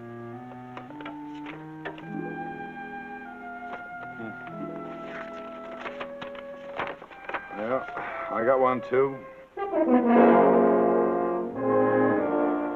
They're just alike. Question seems to be, what do we have in common with these people? What about her? That, friend, is an interesting question.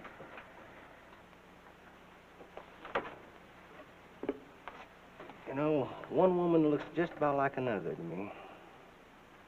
But I keep thinking I've seen you somewhere before.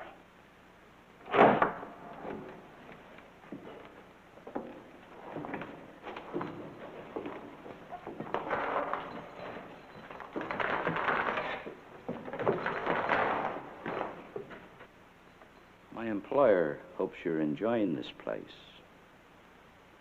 the way you should. And each other's company. You say your employer. Well, I wonder your employer doesn't step out and speak for himself. That'd be you back there in the shadow, huh? Alice, you say you came to California 6 years ago in a wagon train? Wiggin, you're a wagon master? That's right. What's that got to do with it? 5 years ago, I took a person away from a renegade band of Apaches. A person who'd been a prisoner for over a year, had suffered every degradation, every privation. A person who had been taken away from a wagon train headed for California under most unusual circumstances.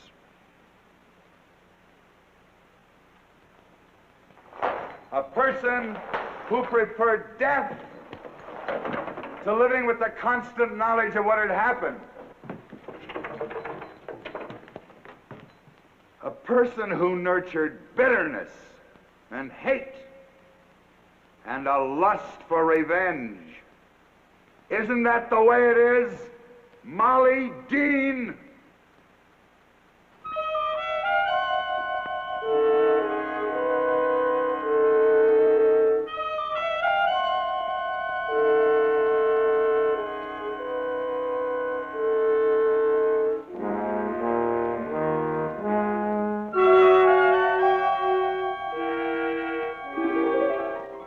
The way it is, Sir Paladin.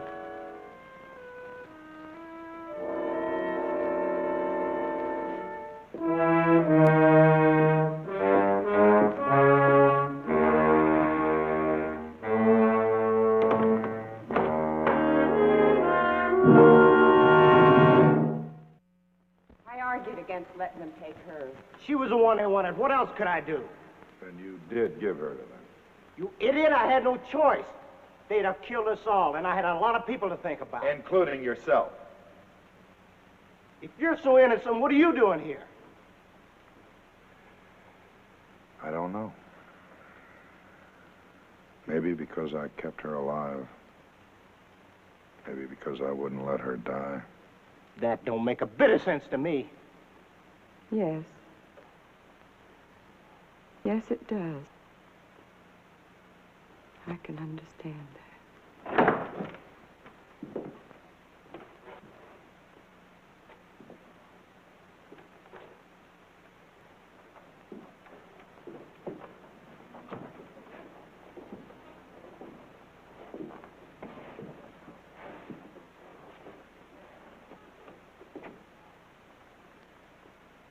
You won't have to wait much longer. Molly, what are we waiting for? One more. Molly, it's not too late to stop this. Isn't it too late, Sir Paladin? What do you think, Alice? Is it ever too late? She should have been the one they took. What difference would it have made to her? I tried to stop them. It should have been you.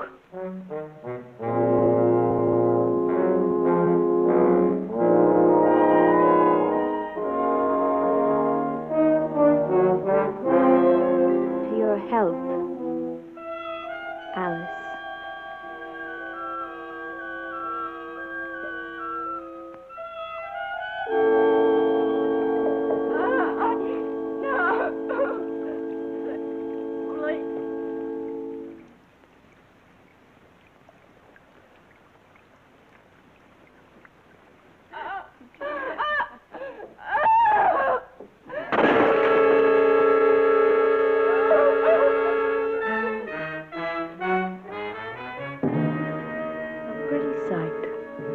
For the fastidious Mr. Paladin. Molly, she's a lot prettier than you are. A lot prettier than what you've become.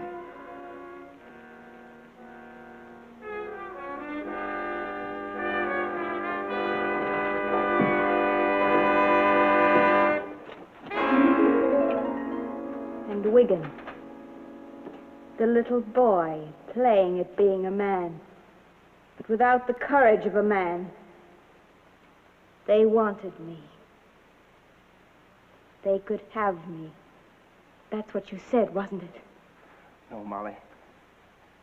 I had to make a decision. There was too many of them. It was you or the whole wagon train. What else could I do?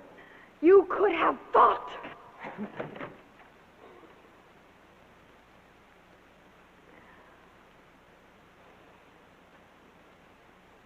You'd like to get away, wouldn't you, Wigan?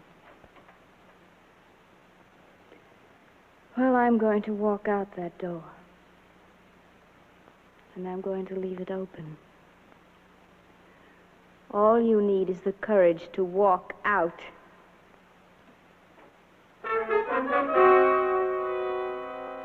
One thing, Wigan. Courage isn't your badge to wear. So I'm warning you not to walk out.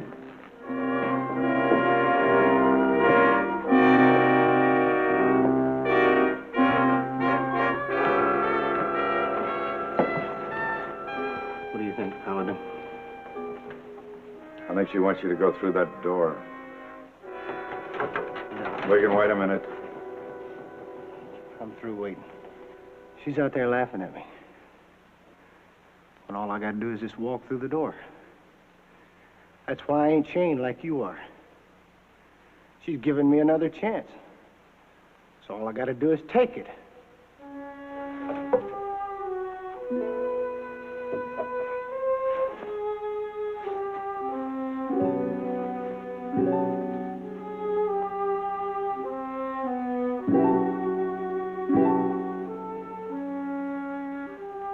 You take that. I'll just get me another.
Don't make no difference anyway.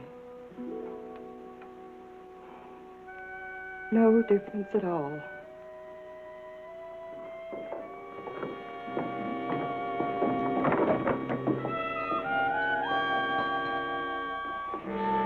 The last one. Molly, that's a child. Yes. A child. An innocent child. She was 11 years old when it happened. But I was as innocent as she. Do you understand? She's the innocence I was. That's why she's here. Molly, let her go. Let her go and let Alice go. You think you have a score to settle with me? All right, we'll settle it. You and me. I've worked too hard to become what I am. To get this place. And all of you here. To do with as I please. I don't think I'll give it up.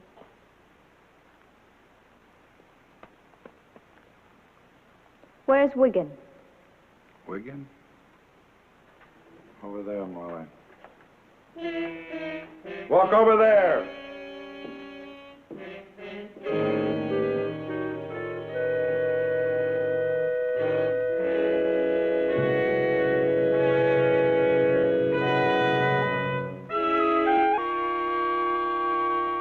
That's right. They're both dead. You had 4 reasons to stay alive. Now you've only got 3.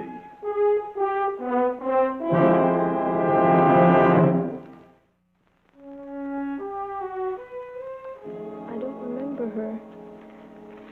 I remember some Indians took a woman.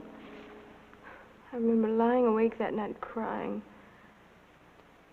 I still have that nightmare of that terrible day. But I don't remember her at all. She's out of her mind. She has to be. She's like most of us. Alone, walking in the darkness, afraid. In her, couldn't we be looking at a dark image of ourselves, each of us?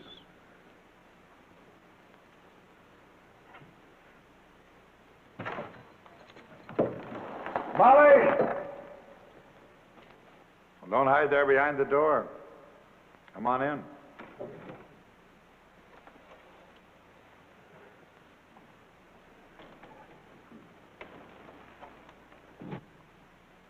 What did you do with your friend? I sent him away. What I have to do, I can do alone. Aren't you lonesome?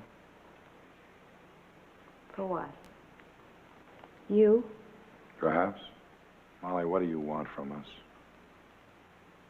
You want revenge?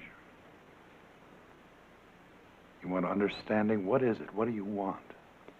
You have nothing I want.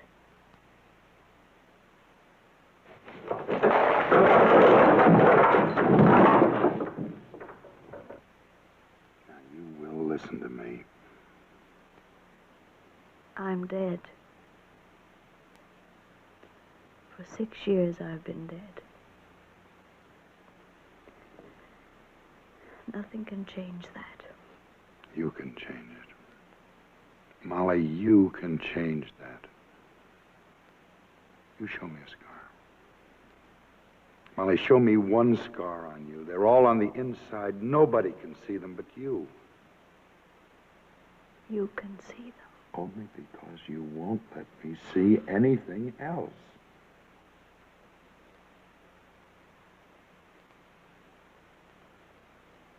Nobody could ever look at me,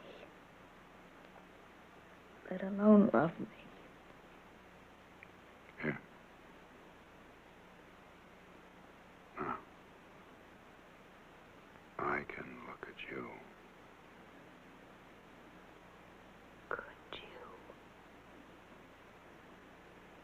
love me?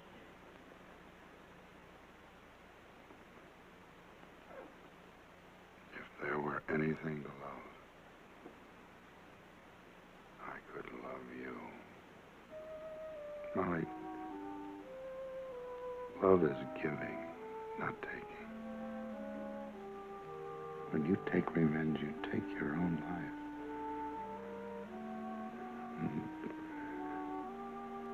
Oh, you've got tomorrow, and tomorrow.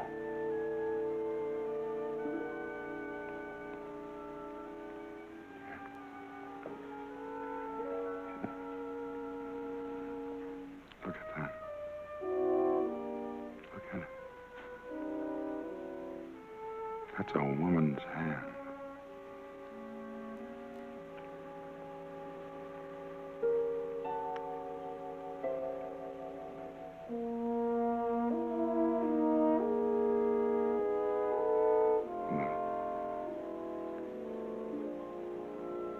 Oh, that is the mouth of a lovely woman. It's meant to give.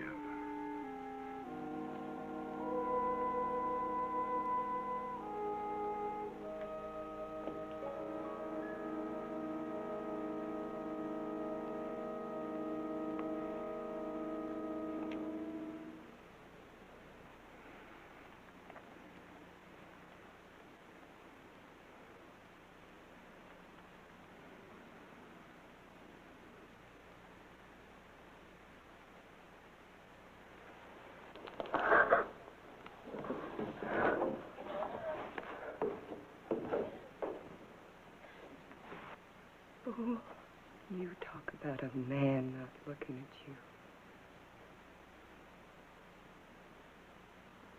Oh, I wish I had the years ahead that you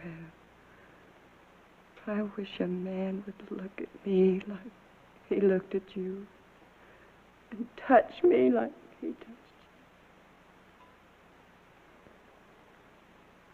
you. Yeah. Give me the key.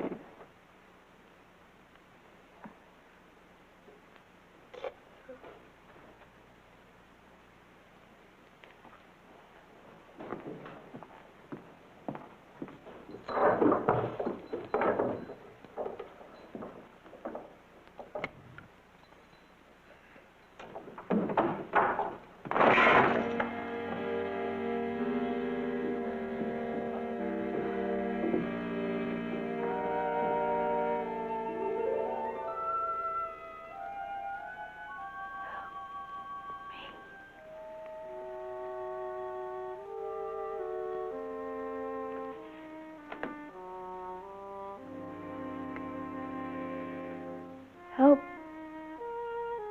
me.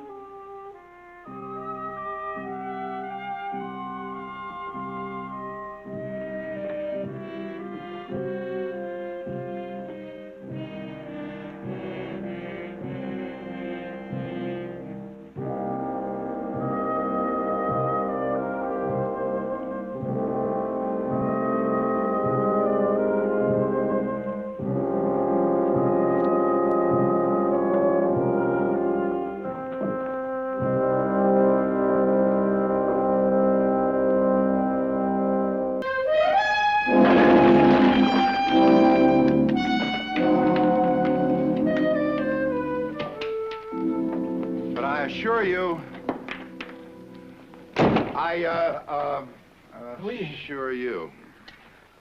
Hey, boy, do you know what an emancipationist is? A feminist? Yes, she wants to vote. Exactly. Exactly. She wants to vote. You insulted her? No, I said... I merely explained to her that women are the heavenly roses of our earthly existence, the most precious flower in the universe. And that being the case, I couldn't for the life of me understand why she wanted to waste the entire evening discussing universal suffrage. Oh. Mad Dog Killer Freed, editorial. Today, the Supreme Court of this state freed a lunatic murderer on the grounds he didn't know what he was doing when he cruelly killed Charles Traynor, his wife, and 8-year-old son. Well, this newspaper says hogwash. Doctors of the lunatic asylum have announced that murderer Carl Sodenberg will be transferred from prison to the state asylum for a voluntary rest before being returned to society again, before being sent to another unsuspecting community. Maybe so, but maybe the kin of Sodenberg's victims will have something to say about that.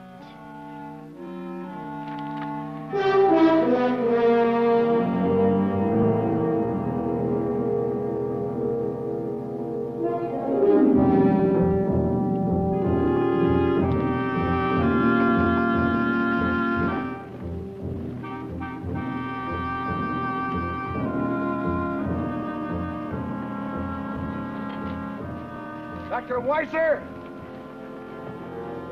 Paladin?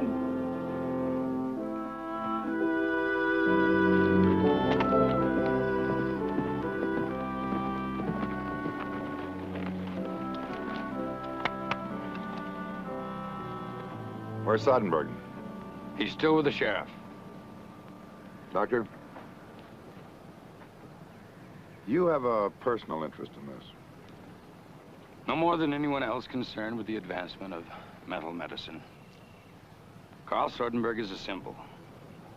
He's the first murderer in the history of the state to respond to therapy and be adjudged cured of a mental disorder and be returned to society. It is important that he does not revert. Well, I hope he doesn't. I've arranged a meeting with the sheriff. Shall we start?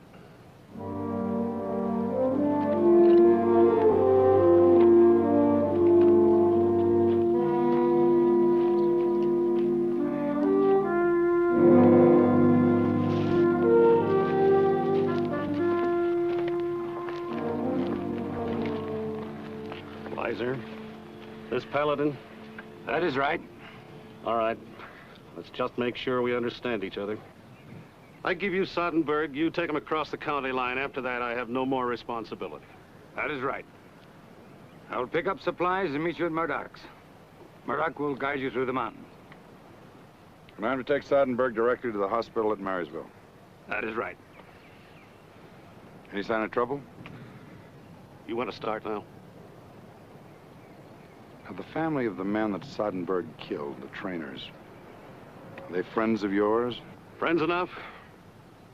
Friends or no, this isn't the kind of a job I'd take for money. Nor I. It just happens that I don't believe in lynch law.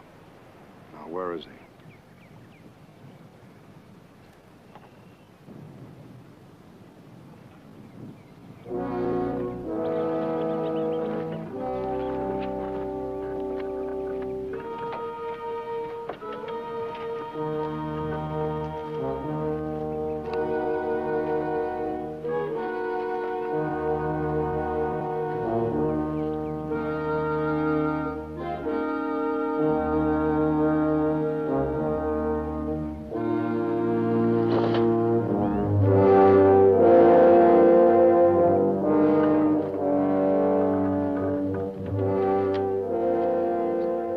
Where you've been keeping him? Better than having my jail burned down with him in it, and me in it. We let him out for a half an hour every night. How long's he been in here? Since the court freed him. Give me the key!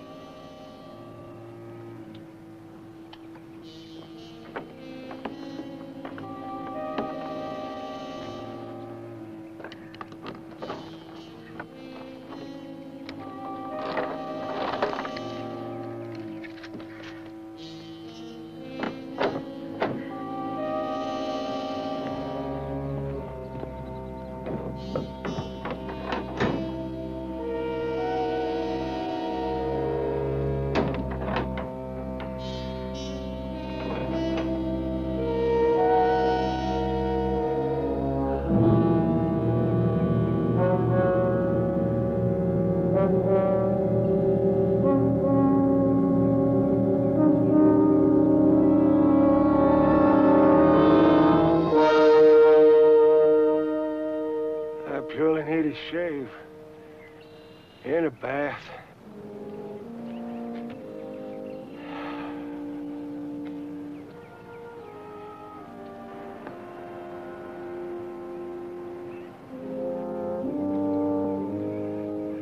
How are you, Doctor? How are you, Carl? I feel pretty good.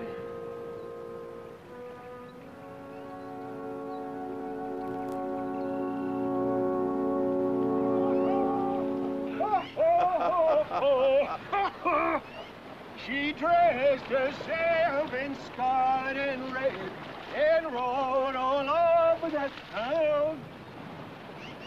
Now that was good. Shave was good. The bath was good. In the asylum, they used to make us take a bath once a month, whether we needed it or not. I thank you for knowing that if I have got something, whatever it isn't catching. You have chains.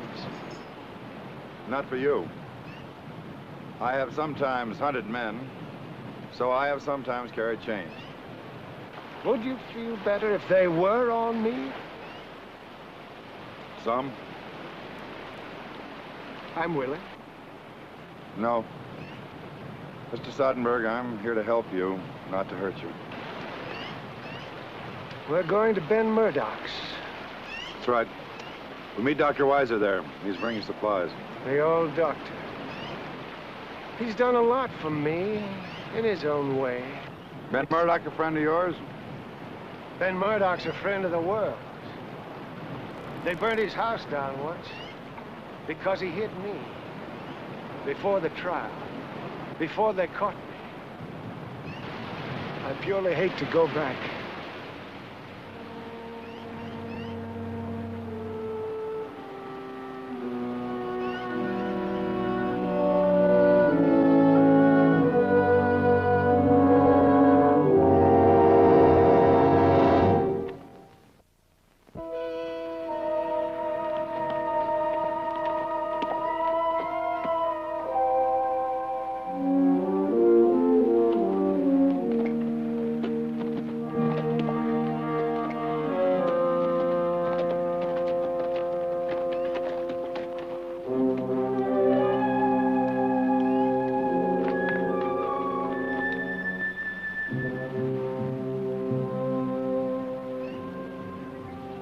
Hello, Ben.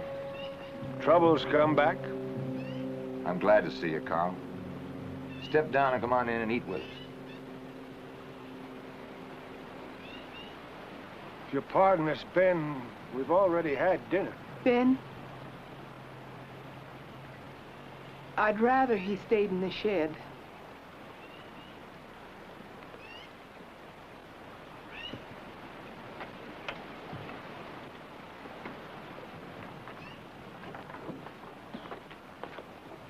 I want you to have this shirt of Ben's. I thank you. I'm scared of you, Carl. I can't help it. I'm afraid for my baby. I've already lost one. I understand that.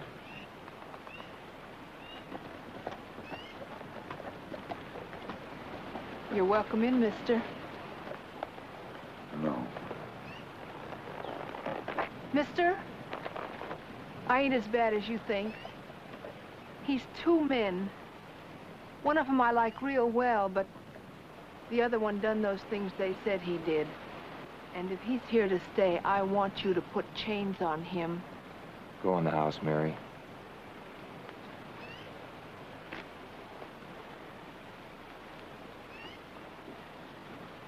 Now,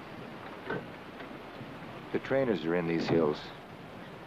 There's a brother, cousins, and uncle. They're hot, they're angry, and ain't no telling.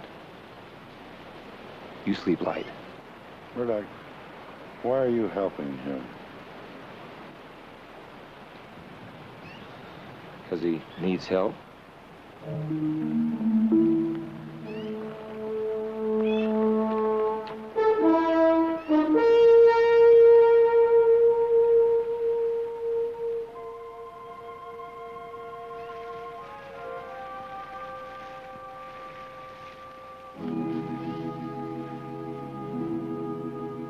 Afraid of the trainers or me? Both. That's honest. Plain honest. I like that. Honest like the woman. Yes. Like her. She's honest because she's built that way. I'm being honest with you because if I weren't, it'd show and there wouldn't be any point to it. Every man wants to be loved, appreciated.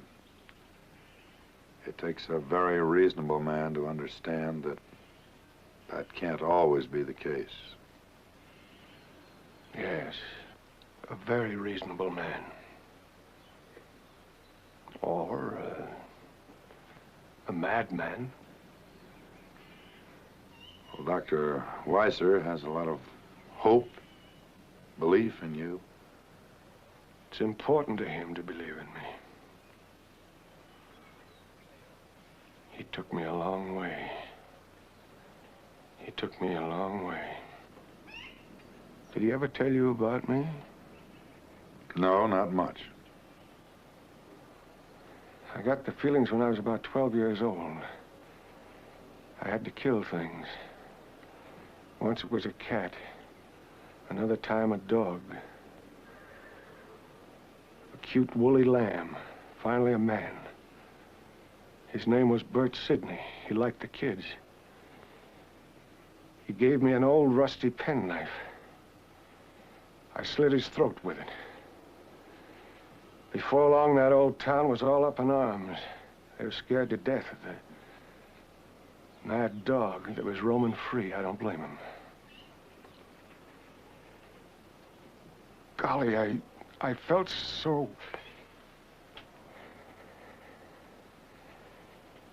You can't understand what unhappiness is. What it is to lose hope, to despair. Unless you've had what I had. When I killed something, I felt better. I was relieved. The whole world smelled sweet again. The whole world smelled sweet again. And does the whole world smell sweet again now, Soderbergh? If you don't believe me, you can put the chains on. But don't push me. I am a human being, and I've got a bad temper. I'd hate to be put away again because I lost my temper. I've kept steady for 8 years and 6 months.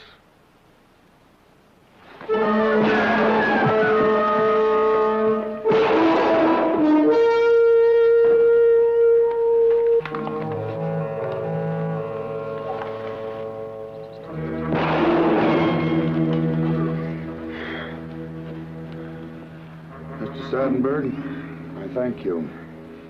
It is my war, too.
That one dead?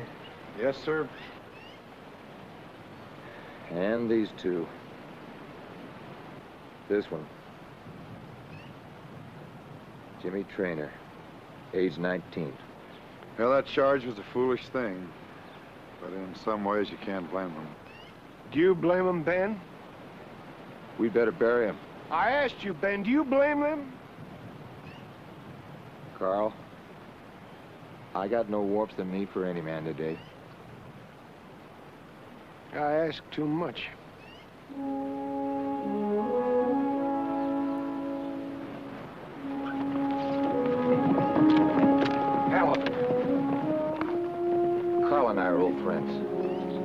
He'll come back with me. Murdoch, you don't find him by nightfall, you come on back. There's a rifle on that horse.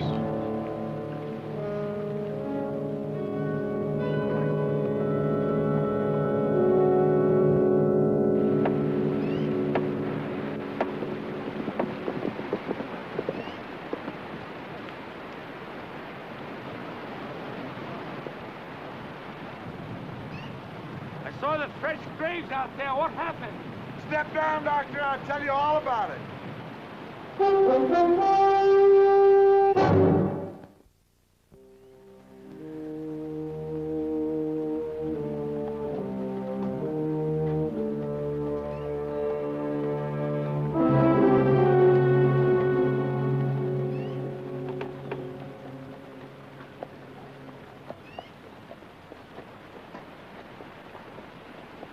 Seidenberg, bring that rifle in with you. And bring it in easy.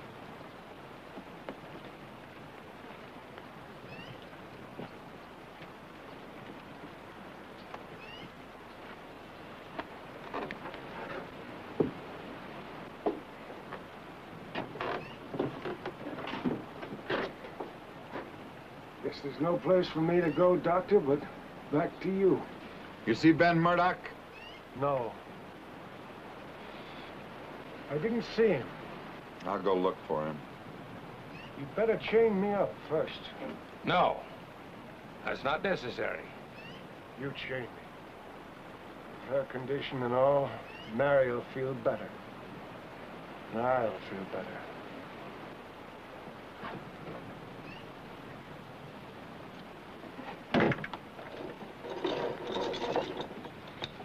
You got enough water to last you tonight, tomorrow morning?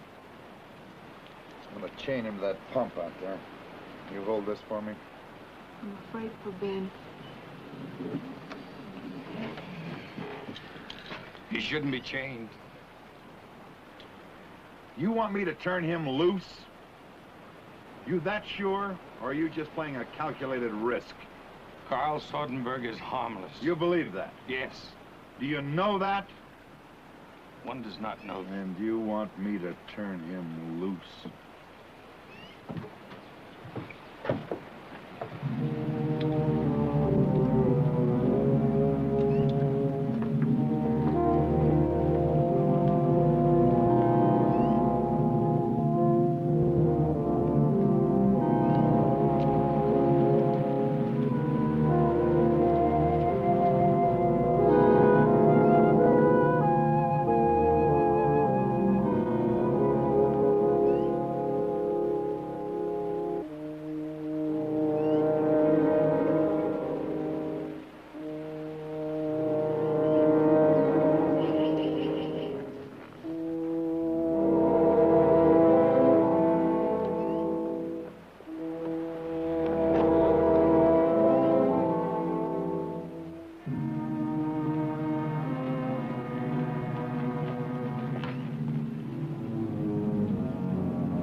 Dr. Weiser? Doctor? Carl? Dr. Weiser, I'm no animal. Did he leave the keys with you? Is it coming back, Carl? No, no! But I'm no animal. I'm no animal. I don't have the keys, Carl.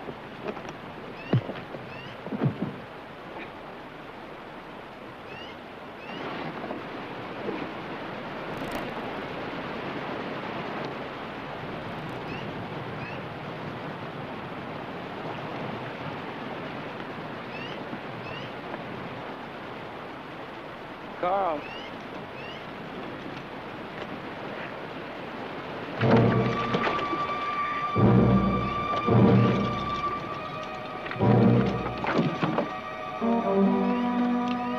Carl?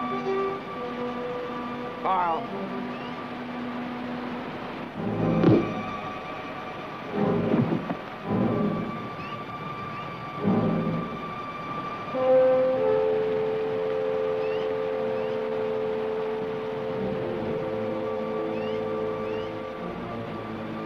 Run away. Please run away. Run away. Please run away. Please run away.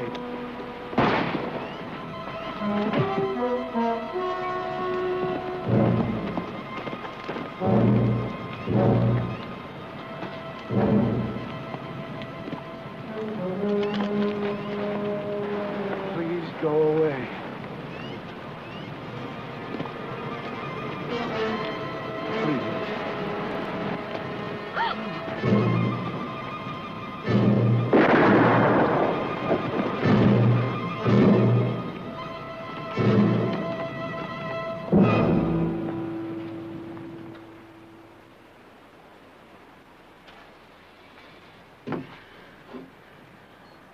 Next time. Next time. Dr. Ben Murdoch is dead. We shall try again and again. I'll bury Seidenberg. Then I'll go get Ben. Is there anything else I can do? Money? Anything? You can stay till I get a hired man. I'll do that. I hope he looks like his father. Ugly as a scarecrow. Tall as a mountain. And strong as an oak. He was a brave and gentle man.